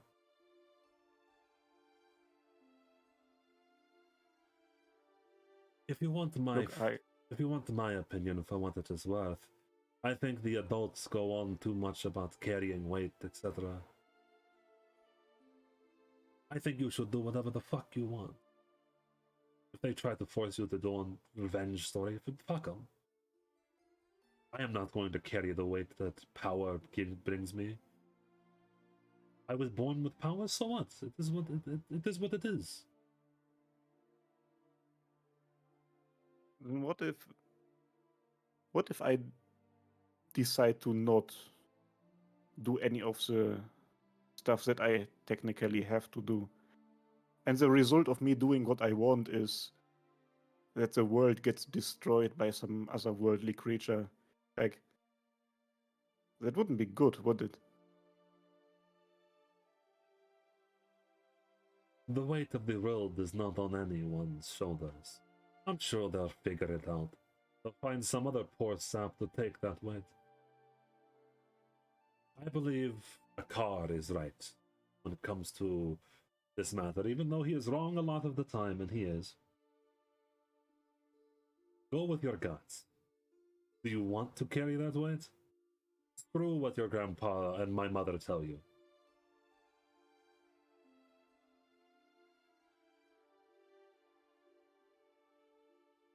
Man. I like how Olivia, you should carry that weight. Lydia, fuck what my mother just told you.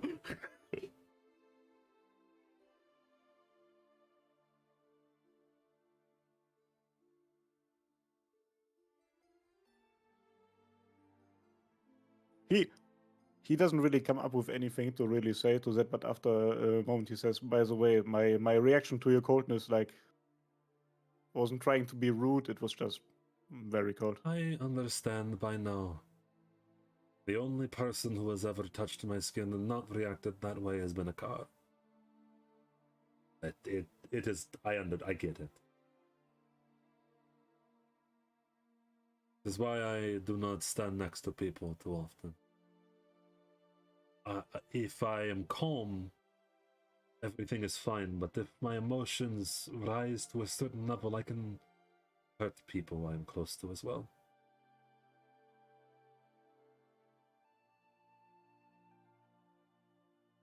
Yeah, I'm gonna make sure. Arden, A burden I must bear. A burden that is much lighter than yours, apparently.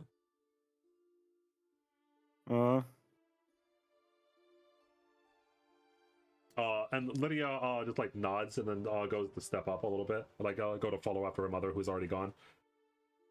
Good luck. I consider you a friend even if we don't talk much. Thanks. I'm gonna make sure to wear gloves the next time I hang out with you. She smirks a little bit, obviously understand. Like she doesn't take offense to it at all. Yeah. As she walks off. Major choice. Do you become a gatekeeper or not? Oh, putting me on the spot like that. I love you. We will not progress. Brando. Yeah, we will not progress until because you're gonna have to talk to your grandfather about it. There's only a couple more scenes, and it depends heavily on whether or not you choose to carry that weight. Whether or not you choose to accept the family's legacy. Or just choose to live out as a hunter and goat herder. So the way, okay, let's go through this together, okay? So the way he sees it, his fathers and his mother apparently too. Like the two people, like two of the people that mean the most to him, even though he didn't really know his mother. Both of them really wanted to completely get away from all of this gatekeeper stuff and whatnot. Yep. And so that's already very, very hard in favor of not getting into gatekeeping. Then, like, he really hates the idea of the fact that he is responsible for something that happened like centuries ago, for like what people did that he never met in his life. Yep. One more point against gatekeeping.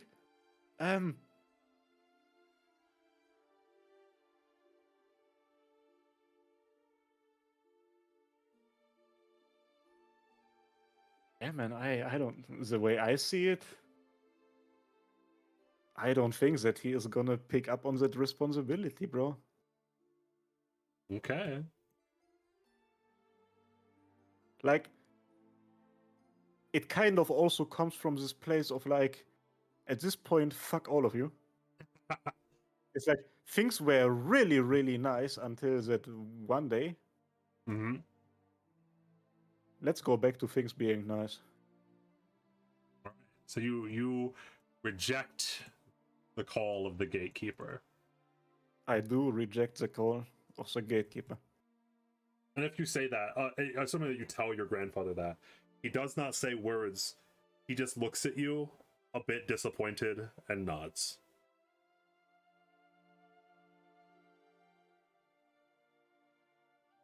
Grandpa, I know that like this is very important to you, but not even mentioning the fact that even if I were to become a gatekeeper, like, what do you want me to do? Shoot my rifle at the serpent? If my dad didn't manage to stand up to it, then what am I gonna do? We cannot kill it. That was the mistake that your father made. We can only seal it, stop it. We are gatekeepers, we are not heroes.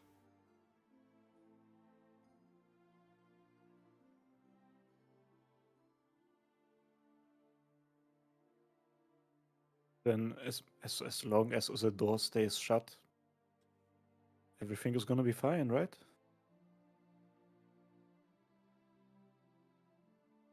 He closes his eyes a little bit as if accepting something harsh. Yes. We'll deal with it.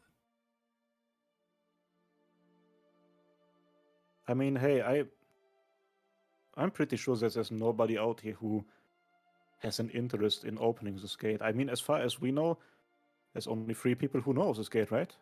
You, me, and Auntie? There are as more. long as we keep this whole thing as... No. There are more gates. But it does not concern you. You have made your choice. Your life. And be happy.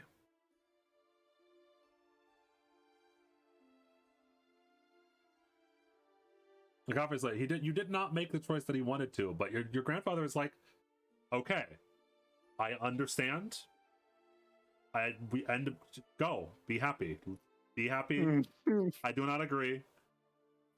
And Grandpa, Yeah. I feel so bad. Oh.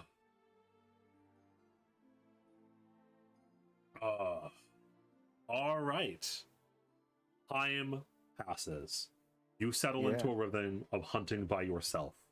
But your father and Olivia and the people around you have been very good at instructing you for this day, right? Like it is the forests are your home away from home at this point. You have no problem sustaining yourself. You have no problem knowing where to bring your goats and where not to, and knowing what to trap, and knowing where to trap. You are a self-sustained person, a self-sustained man, eventually, as enough years pass. And your grandfather does not tell you about the gates anymore. If you ever he's like, you are not part of this anymore. You have chosen another life. And he does not speak to you of the gates. Life is fine. Eventually, Amir starts to be known as the next village chief because he takes after your father in a lot of different ways. He uses everything that your father taught him, and begins to basically be like the next head chief. Everything is fine until a certain eventful night. There's an eerie feeling in the air during this night. You can tell that something bad is going on.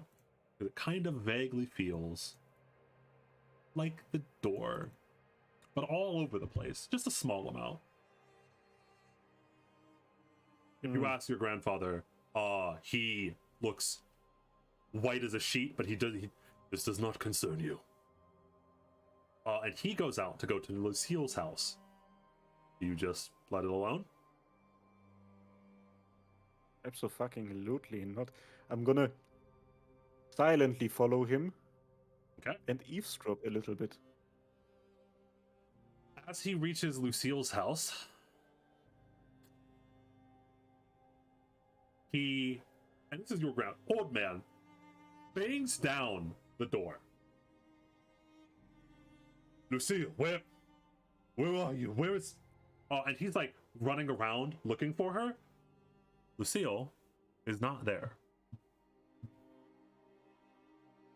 Instead, and you don't even know when he got there as you're looking in through the window of Lucille's house, a man that you've probably seen once or twice in your life, the head monk of the monastery, just appears out of the shadows of Lucille's house.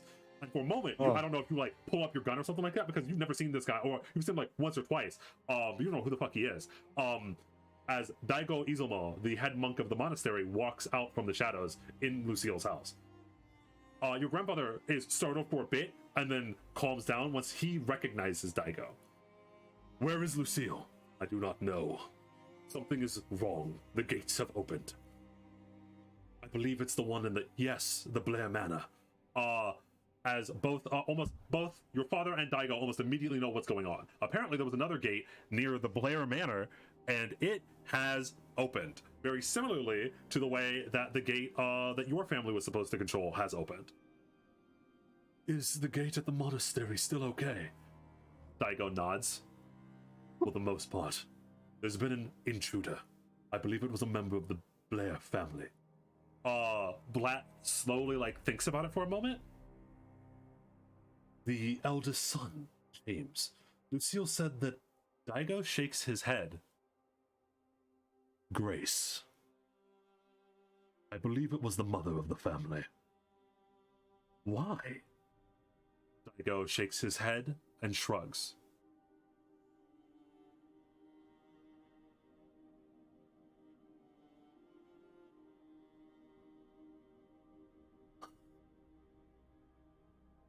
We must go. We must go. We have to go now. As Daigo puts a hand on your grandfather's shoulder, and then both of them vanish into shadows.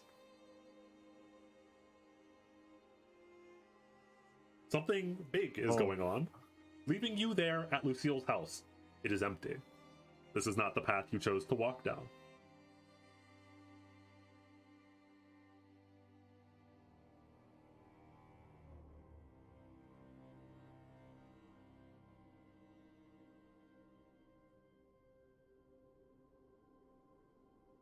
Ubel reaches into his pocket, pulls out the tin cans that his father gave him. He really feels the urge to rush to the Blair Manor. But even if he does that, what is he gonna do? It doesn't make sense.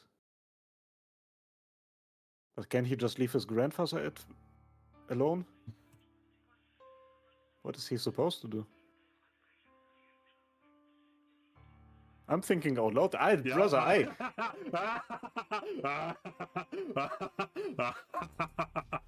at least you are taking joy out of this, you slimy. Scoring in the background, by the way, is enjoying this a lot. For those that I cannot see can't the wait chat, to read the group chat after this, yeah, man. All right. You have chosen to reject the path of a gatekeeper, and your grandfather has taken it upon himself to do what needs to be done.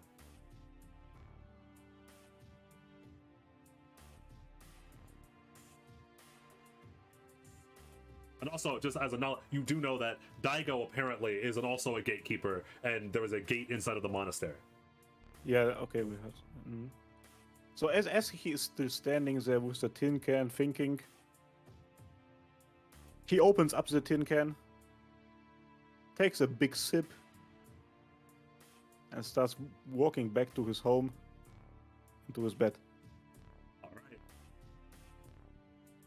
Ooh. Okay. The next day, Daigo Izumo comes back with your grandfather.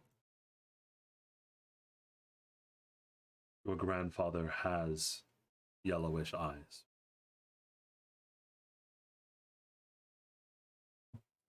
I'm sorry. You are Ubel, I believe. Yes, sir. And he's carrying your grandfather in his arms. He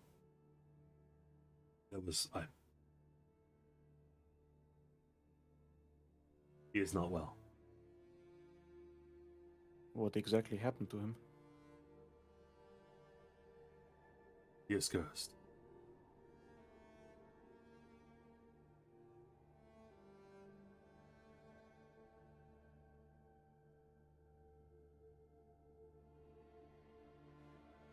Give me a second. Oh, yeah, you rejected the call, and now your grandfather is cursed because he took it on in your place. And yeah, it's rough. It's rough. Happy.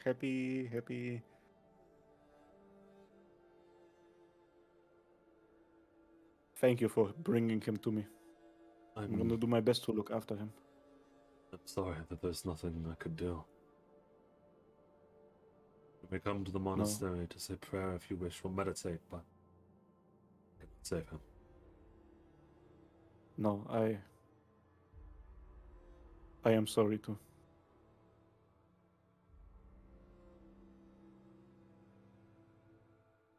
Have you seen Lucille?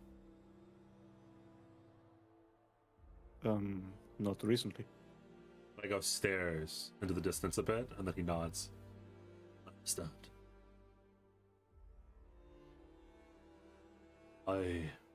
And it's really rough that he says this now, even though your grandfather is just unconscious. I'm sorry for your loss. As you know, it seems like Daigo knows it's the same as your father. There's nothing that you can do.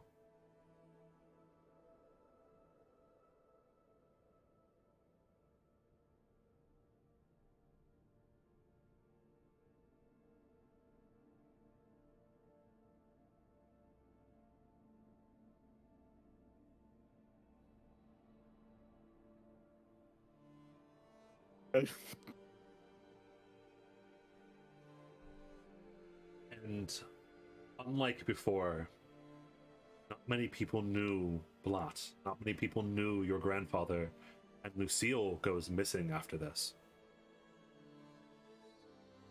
You have to take care of your grandfather alone. all the people that were there to help you out. Like Olivia comes by sometimes, so does Bernard. But like it's mostly just you this time. Mm-hmm. And I guess Amir would as well, because he feels strongly that he owes your family.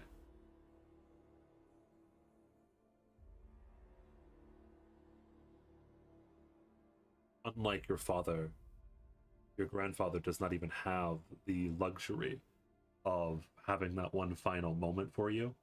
As suddenly as he was cursed, maybe a month or two afterwards, he is gone. Passed away in his sleep one night. After months of being in a sedative coma, because the pain was too much otherwise. And then it is just you. There is no Lucille anymore.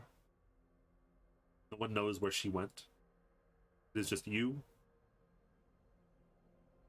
and some of the villagers. Again, you have like Olivia, Bernard, but like it's different. Especially after that night, it's different.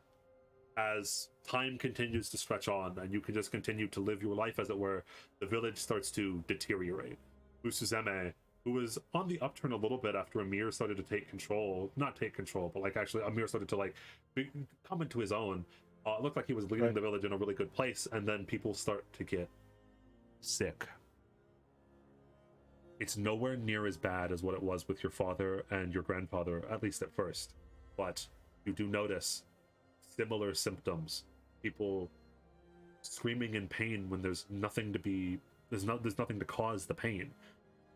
People feeling as if they can see things or hallucinate things that aren't there.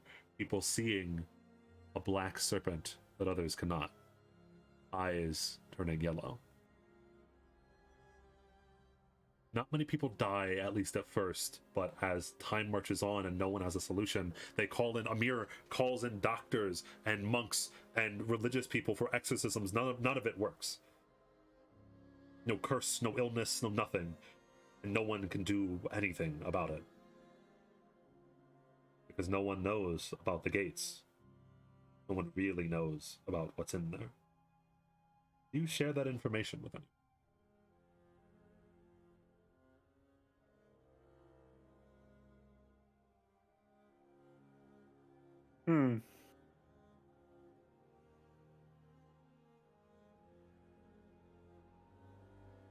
So I am aware of the fact that there are multiple gates. There's one in the monastery, one in the Blair family. That's like what I can assume. Yep, there are at least 3 that you know of for certain. There's one at the monastery that is being protected by Daigo. One in the Rakshasa cave that is supposed to be being protected by your family, that is no longer being protected. And then there's one in the next to the Blair monastery. Blair Manor. You don't exactly know where though. You just know that it is somewhere on the Blair family's territory. Mm-hmm. Exactly. So, due to the fact that there are 2 more gates in the vicinity of the village, and that both of the gatekeepers in these villages, who I can assume to know more about this whole thing than me, don't go out of their way to share the knowledge with the village, and also due to the fact that, so first of all, due to that fact alone, he decides to keep the secret with him.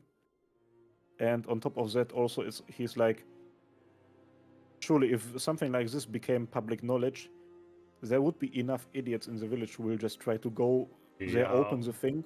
Yeah. Like, no, he is. You know, Bernard in a car for sure, would just straight march right in there if they were told exactly what was in there. Yeah. Even some other random people would probably try it. And that, however, he is not happy with anything that's happening here. So the village being in the situation that it is, and his grandpa's silent passing, and like, there's a decent bit of guilt that he feels in his mind, like a lot. And he just kind of tries to ignore it throughout most of his day. And if he's not out hunting or tending to his goats or whatever, at this point, he really just works in order to somehow get to the next day. Maybe get a bit of money on the side, so that he can use that money on alcohol, which he fills into the tin can his father gave him. And maybe a bit of gambling at the local tavern, card games or whatever they do there. Mm-hmm. Just like all of these coping habits in order to feel less guilt, feel less pain for the entire situation that he theoretically could step up and take responsibility somehow, but he decides, no, this is enough for me. I am staying away from it. This is gonna be And- okay. And yeah, he turns into a bit of a dickhead as well. Amir eventually one of these days, and Amir's health, not like he's not cursed, he's just kind of like depressed because this dude is trying to fill in Atlan's shoes and he is doing his best, but man, right? Like it's rough to be Amir. It's always been rough to be Amir, I'm not gonna lie. Amir walks up to you one day after you've gotten done drinking, after Olivia like hard shuts you off because you've been drinking too much, and she just stops selling you alcohol for the night, and she closes her her shop after you have like a little bit of an argument with her. As you're like sitting there nursing the last of your drink, Amir walks up to you. Is that you, Ubel? I haven't seen you This is around that not often. It's not you, it's Triple you. It's been a while, Amir. I mean, we don't talk that much anymore. I wish we did. I wish you a good night.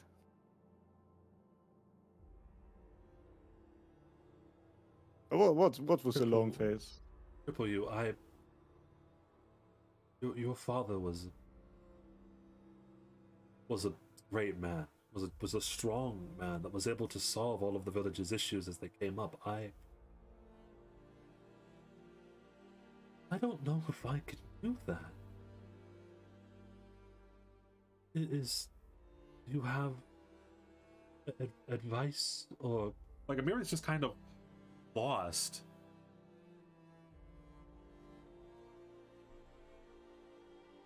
Man, it's Amir, bro. Like you're working hard. Maybe you're being too harsh on yourself. You're doing fine. Like I'm pretty sure without you, nothing would work, man. It's like also, look, I will be very real with you. Maybe it's not even worth trying. Like, if there is one big thing that I take away from the time that I have had with my father, it's that there is no point in trying too much.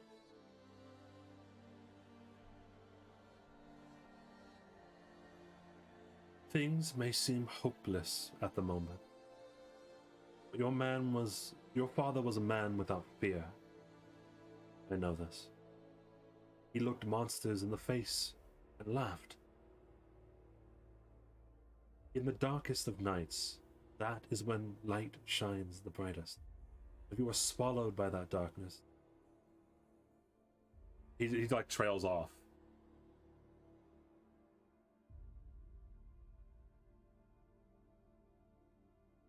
Look, man, Amir, I didn't want to ruin your mood, bro. It's like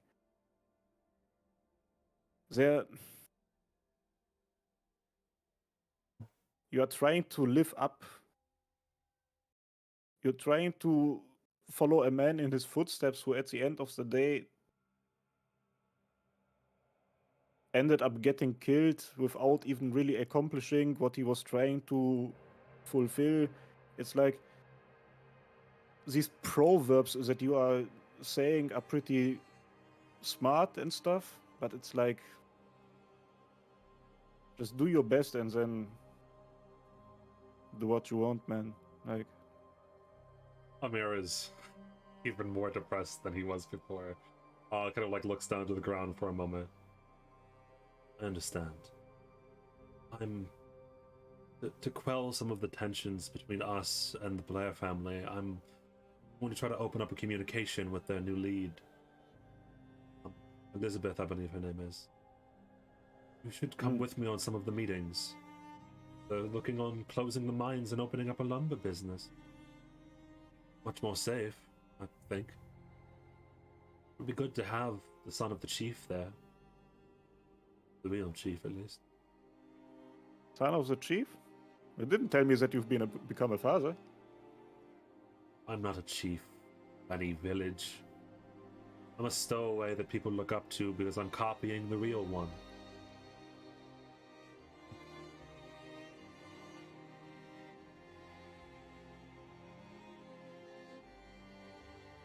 Man, you are being too harsh on yourself.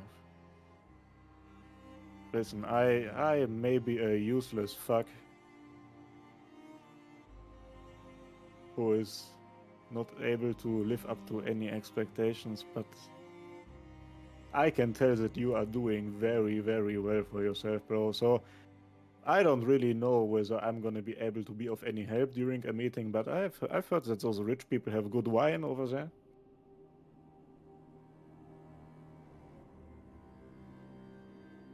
He gives a saddened nod. I understand. You're always welcome to talk if you want. I don't drink much, but friendly ear. Oh, and with that, he nods one last time before he walks away. Ooh.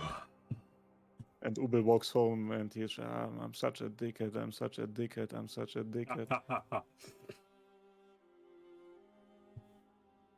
A little bit more time passes. Things do not look good in general.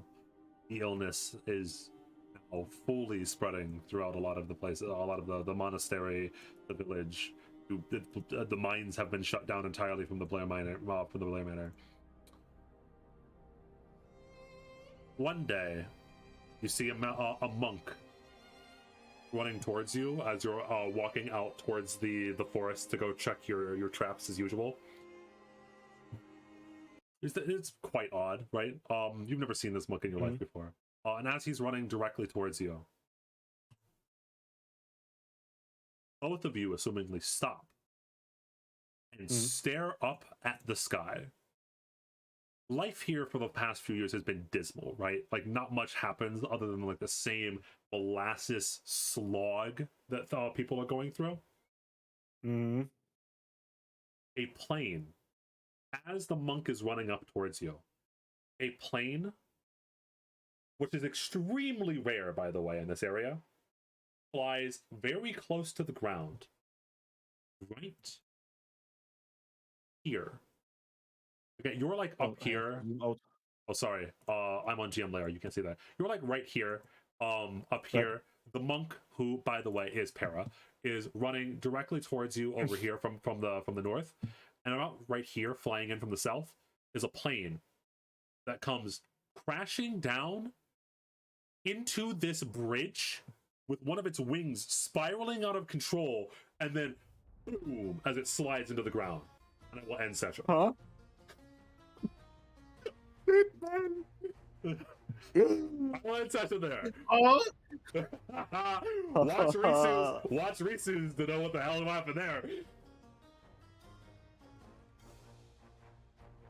As in case you're curious, the start of the actual first session, Risu's in that plane, by the way. The start of the very first session is Para, who is at the monastery, walking over, as he was instructed to by Daigo, to meet up with Triple U. And then both of them noticing Risu crashing down into a plane as Risu lands into the bed. Oh god, I am starting separate from all. I truly am the villain. I truly am the villain. I hate making choices. Oh boy. Oh. All right. These pre-sessions keep getting longer and longer. What are we, 4 hours in? We're about the same as Paras. We're 3.5. Okay. No, they're all about the same time. Ooh. Ooh, all right. Oh boy. There we go. End of pre-session. So, oh man. Let me put down the characters that were in this pre-session a lot. It's correct, Oh. brother. You and me, we have to fight for who of us has a cooler death. I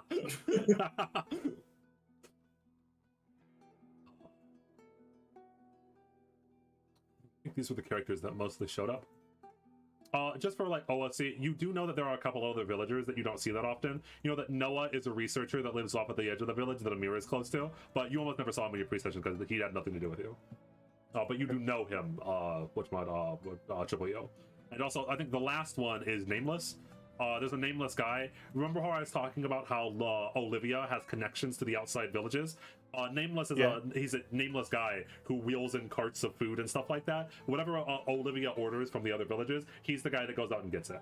These are two characters from the villages that you would know, but never talk to you. Nameless doesn't talk, but anyway, yeah. He's just, yeah. Oh, all right, there we go. That's it. Ooh. Any favorite characters? I have so many questions. I bet you do. Oh, Yours Any the only one favorite with a character? servant, so Bernard. that's correct.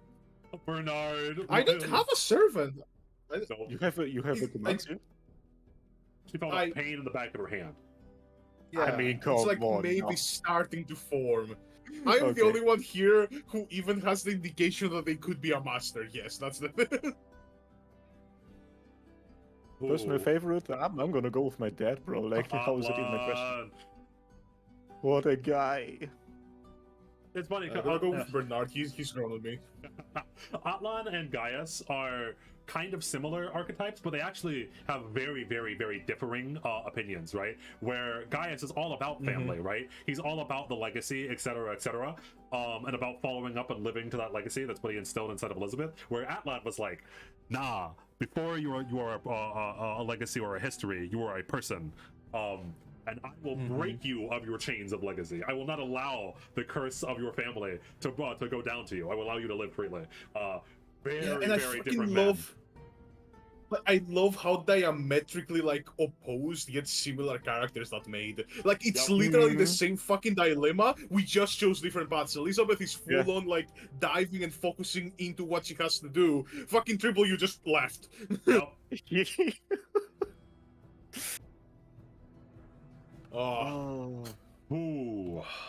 I can't wait for our characters to actually interact with each other. Yep, I don't know. I don't think they're gonna particularly like each other, especially considering, as far as you know, your grandfather went off to the Blair Manor and then he got cursed and died. Yeah. Yeah. And they also to be broke it. That's what I said. Like, if my pre-session didn't exist, I feel like there's a very strong case to make that. Oh yeah, they are the overarching villains. Like the players caused all of this. Those are the villains. They are just the bad guys. Yeah, it's very interesting. It's very interesting. Oh boy. All of the different characters, all of their different allegiances, etc., etc. Because I also cut Para's character, who's very connected to Daigo, who only briefly showed up in both of your pre-sessions. Oh boy. Even, by the way, going back to the very, very end of Para's session, it was so sad because Daigo knew that Blat only had a little time to live, and he was just so busy he never even checked into. He doesn't even know if he died or not. Because at the very end of the session, he goes, "Go check to see if his grandpa is still alive." He's still alive. Yeah, because the gate there had been breached. If you remember, at the very end of Paris session, the gate at the monastery had been breached by what we are assuming is assassin. Somehow, I think the word specifically. Grace? The word specifically, well, that was before. It had been breached twice, yes. Once by Grace, assumingly, if Daigo is right, and to be believed. Allegedly by Grace. And the other time was by assassin. So technically now the gatekeepers would be me, Qaiser, and Daigo. Yep. Fuck. My character doesn't even know she's a fucking gatekeeper. The guys are actively shuns the role. So Nando's the only one who knows what the fuck is going on. Yeah, because, also, you, Lucille. What are you doing, Lucille? Oh, Lucille, what the fuck? Why'd you help James? Why'd you open the gate, Lucille? Why did you hope James opened the gate, Lucille? Ooh. I literally just fucking realized that all in the first, like, when you know your father got fucking corrupt. The guys are like, wait, if that happens before James, why did you help him open the gate? What are you doing, Lucille? Well, everything interconnects like perfectly. This feels like it's so like the game hasn't even fucking started yet. Correct. So much shit has happened. Yes. It literally feels like everything, like as soon as we start session 1, everything will just fucking explode. There's so many powder gates. It's exactly like you said, yeah. Oh, that was great. Fuck Hey, you. great job though, by the way, guys. They're fucking. Oh, thank you. Thank you. I did. I was not sure what the Dio would want me to do. So for some things I was prepared, for some things I really was not prepared. Like, but I really liked how it turned out. I don't want you to make any choice in particular. I want you to make choices, general, if you know what I mean, right? No, exactly. Yeah. I very often will put my players in a position where there are 2 bad options, and I go, fuck around and find out. There is no correct option. Just do whatever. I'm just curious about which option you'll choose. I'm very, very happy about how things turned out. Especially like the first whole thing with like saving Akar and Amir in the forest. That already was like, okay, we're 5 minutes in and there's a monster to shoot. Okay, nice. Yeah. Let me try a warning shot feed. All the players will have at least some small combat inside of their sessions. Yours was quite early on. Yours was the earliest by far. Oh. Honestly, I feel like the more our characters know about each other, the least they're gonna like each other.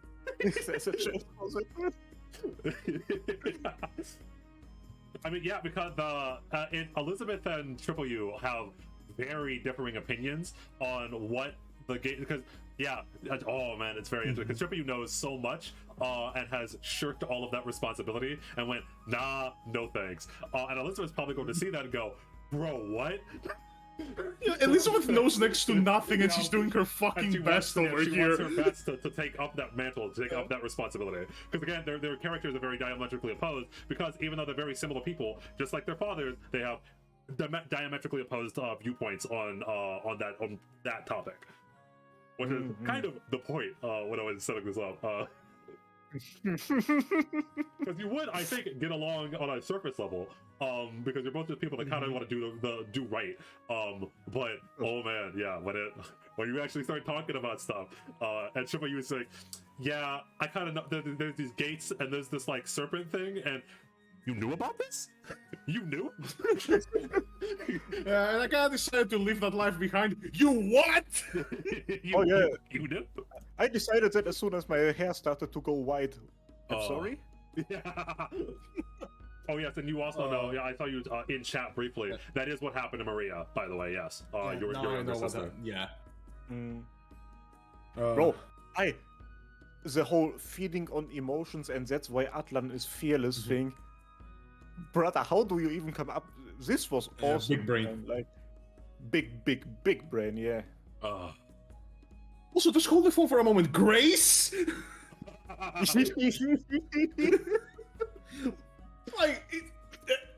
was expecting it, like, the big revelations about my family to be in my pre-session, not fucking Qaiser's.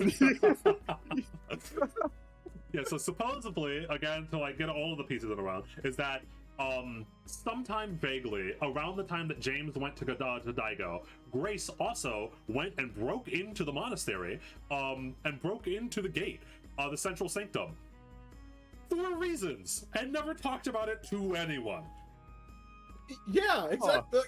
And there's nothing fucking changed with her. Well, Yep. of course she's like more catatonic now, but that's like because her fucking husband died. Yep. Or at least that's what fucking Elizabeth Yeah, assumes. that's what you assume. I did mention that after all of that incident happened, that like she is kind of like walking around like a zombie of her previous self. And you assume that it was because of her husband, whatchamacallit, being in a constant comatose. But Yeah, true. He's not dead. Technically, see, my dad is better because my dad is not dead. Oh Yes. no! He hit me with that. Ah. Guy is still alive. Atlan is Yeah, that's no another longer. reason why she's so fucking focused, because she has something to save. Not gonna lie, Triple U doesn't have much left. Correct. Yeah. Lost everything. It's me against the world. Fuck the world. I'm drinking. Yeah, because listen, okay, when I got like the evil Grinch smirk on my face, by the way, Qaiser, because you were the one, just in case anyone's curious, Kaiser's the one that came to me and was like, by the way, I want my character to be kind of like an orphan. Like, my mother died during childbirth, my father dies, and then my grandfather dies, and like, so I don't really have anyone left. When he said that, I went, you think it's gonna be? I'm gonna make you feel emotions. I'm gonna make some badass character. You're gonna feel so much pain. I very unironically teared up during that whole bullshit, bro. Oh, oof. With the moment when the dad woke up for like the last time. Yep. That was rough. Okay. Yep. This piece of shit, man. Oh boy, God. Yeah. Oh, but thank you so much for the session, by the way. Like, this was actually a pleasure to play. No problem. At some point, maybe not, but in general. And that's always an amazing viewing experience. Oh, by the way, Oh, I imagine. random note, you did not meet the Smiling Man because you chose not to be a gatekeeper. Oh, Yep, you were missed talking out on about opportunities, eh? Yes, because the Smiling Man, obviously, as you probably know, has something to do with the gates. He seemingly lives inside of the gates. Oh man, I can't wait. Look, Reese's streaming. Okay, let's just call him over. Let's do it now. Let's do Reese's session now. Let's do a Reese's session right now. Jesus Christ. Bro, I actually can't wait as well. Like, we're gonna force him. We have to force him now. Yeah, No, he but, has to come in as soon as possible. Oh, God. I'm quite curious, like, how is his session gonna start? Like, he crashed right there Yeah. where... Like, we're Oh, yeah, going okay, to of New course, his York. pre-session is gonna start in the, like, another country. Yeah, his Yeah, pre-session we're starts in going America, to New yeah. York. Yep. We're going to like fucking see all of that shit. It's like it's gonna be so different, you know. Yep. I can't wait.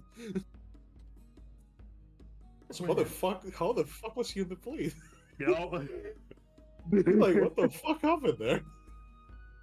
What do you mean a plane crashes? Yeah. Excuse me? Oh, by the way, question. In that final scene, when Yamada, well, who we know is Yamada, right? Is going to Yes. meet, Triple U. Is the Ishvalden camp there? Because they're very close. They're That setting would up. be They're setting visible. up, yes. Oh. Yeah, they are setting up, yes. Oh, okay, cool. They're in the process right now of setting up the Ishvalden camp. Yeah, that's kind of something I was curious about, because for most of the pre-session, we assumed that it wasn't there. Yep, yeah, the Ishvalden camp, yeah, even though it's on the map because it will be there for the entire campaign, only is there like right before the session starts, pretty much. Where, as you saw at the very end of your pre-session, Skorak, like Raul Aria had just been informed that there was a ley line there, where you had just been informed that someone told all the major countries that there's a ley line here. Yeah! Someone. It's a mystery. See, that's how I'm gonna go up there. I'm gonna go up to the plane and be like, James, what the fuck? Bro! James, you caused an international incident. What's wrong with you? James did cause a little bit of an international incident, yes, correct. There are going to be a lot of characters that no one has ever seen, because there's a lot of interconnectivity between a lot of the characters between most of the pre-sessions, because they're all in Tibet.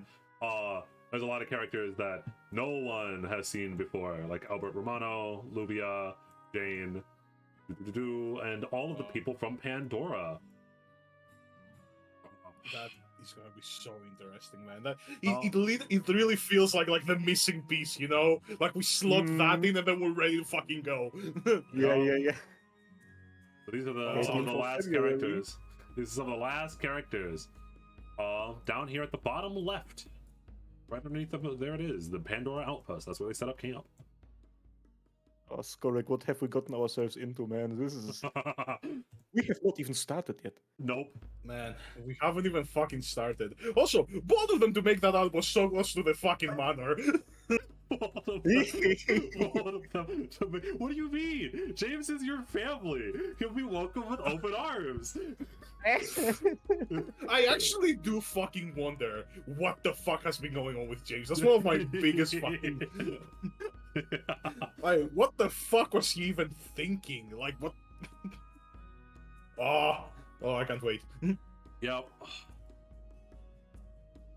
Ooh, no servant showed up. As usual, inside of this, we must ask the question: Grail War who? Yeah. What, Grail War? Huh? What do you Once mean? again, as is not tradition, the Grail War campaign, there is no Grail War. It's fake. Grow up, dude. Only the vaguest of hints here and there about the Grail at all. Is there any hints about the Grail War in this one? In yours, no, I don't think so. I think yours was the least Okay, good. disconnected. I mean, the most disconnected. Sorry. Okay. There was a pretty big one, that no one I think caught in Paras. And then there were a few small hints here and there about something going on in Skorax. But the big one was Paras. But I speak no more. If I speak, I'm in big trouble. Oh yeah, you know the fucking servants showing up. outside of the server, there was something else going on. But, Oh, there was something else. Oh, yeah. That will come to light much later on, though. Hi, Grinch, smile again. okay.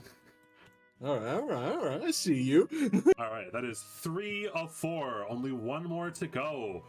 We are going outside of Tibet for that very last one, as we go to the much warmer city of New York, where we will be starting the next free session. Yeah, we'll be starting the next free session because Risu is playing a magician / scientist from New York for the Pandora Institute, which is a institute that studies magic ever since the gates have opened. Ooh. But is he like a Walmart gate magician or like a one of the old ones? Walmart gate magician. He's a Walmart gate magician. If I remember correctly from Risu's thing, his whole thing is that the reason why he's in Pandora is because he wants to find a way to reopen the gates. So he can retain his magic. Yeah, so he can retain his magic. Yes. Because he feels Fair. he's kind of like a little bit depresso, where he feels like magic is the only thing he has in life, and he really doesn't want to work a 9 to 5. Yeah. So if magic truly does disappear from the world, he's like, oh shit, I have to work at Wendy's. Oh no. That's like Risu's character. That's why he's working at Pandora. Okay. Fair. Fuck. I cannot wait, honestly. Yep. All right. The final missing piece. Hell yeah, bro. I think that's all I have to say. Anything else you guys want to say? Oh, you have forgotten one final sentence that needs to be said. Oh, yes. As always, please look forward to it. Please look forward to the final pre-session, and please look forward to us actually starting session 1 finally after 12 hours of content in this world already. We're getting a full-on fucking novel, even before the campaign actually starts. Yeah, it's oh boy, it's gonna be wild. I can't, because see, here's the thing that I love doing about these long pre-sessions is that when people already have favorite characters picked out, probably in the audience, and as well as you two as well, right? It's not just I tell you, oh, you know Bernard, he's kind of your friend. You've seen Bernard. He's a golden retriever dumbass that runs after deer. Right? And so when he does something that's kind of fucked up, or when he gets himself into a bad situation, there's now an actual emotional attachment to oh no, we must save Bernard. even if it's a really bad idea to save Bernard. I'm not saying that something bad is going to happen to Bernard specifically. I'm just saying that, like, you now know these characters. You've had first-hand experience with these characters. So when we actually start getting into the session and things start happening, I wonder, ooh, what choices are we got? What choices are we got? What choices are we going to make, huh? What choices? Who are we sacrificing? Not gonna lie, I wasn't planning on doing, like, pre-sessions for C-Squad, but man, I need to do pre-sessions for C-Squad. This is just too good. It's something I've always loved doing. All right, well, as I said, please look forward to it. We'll see you all next time. Look forward to it. Bye.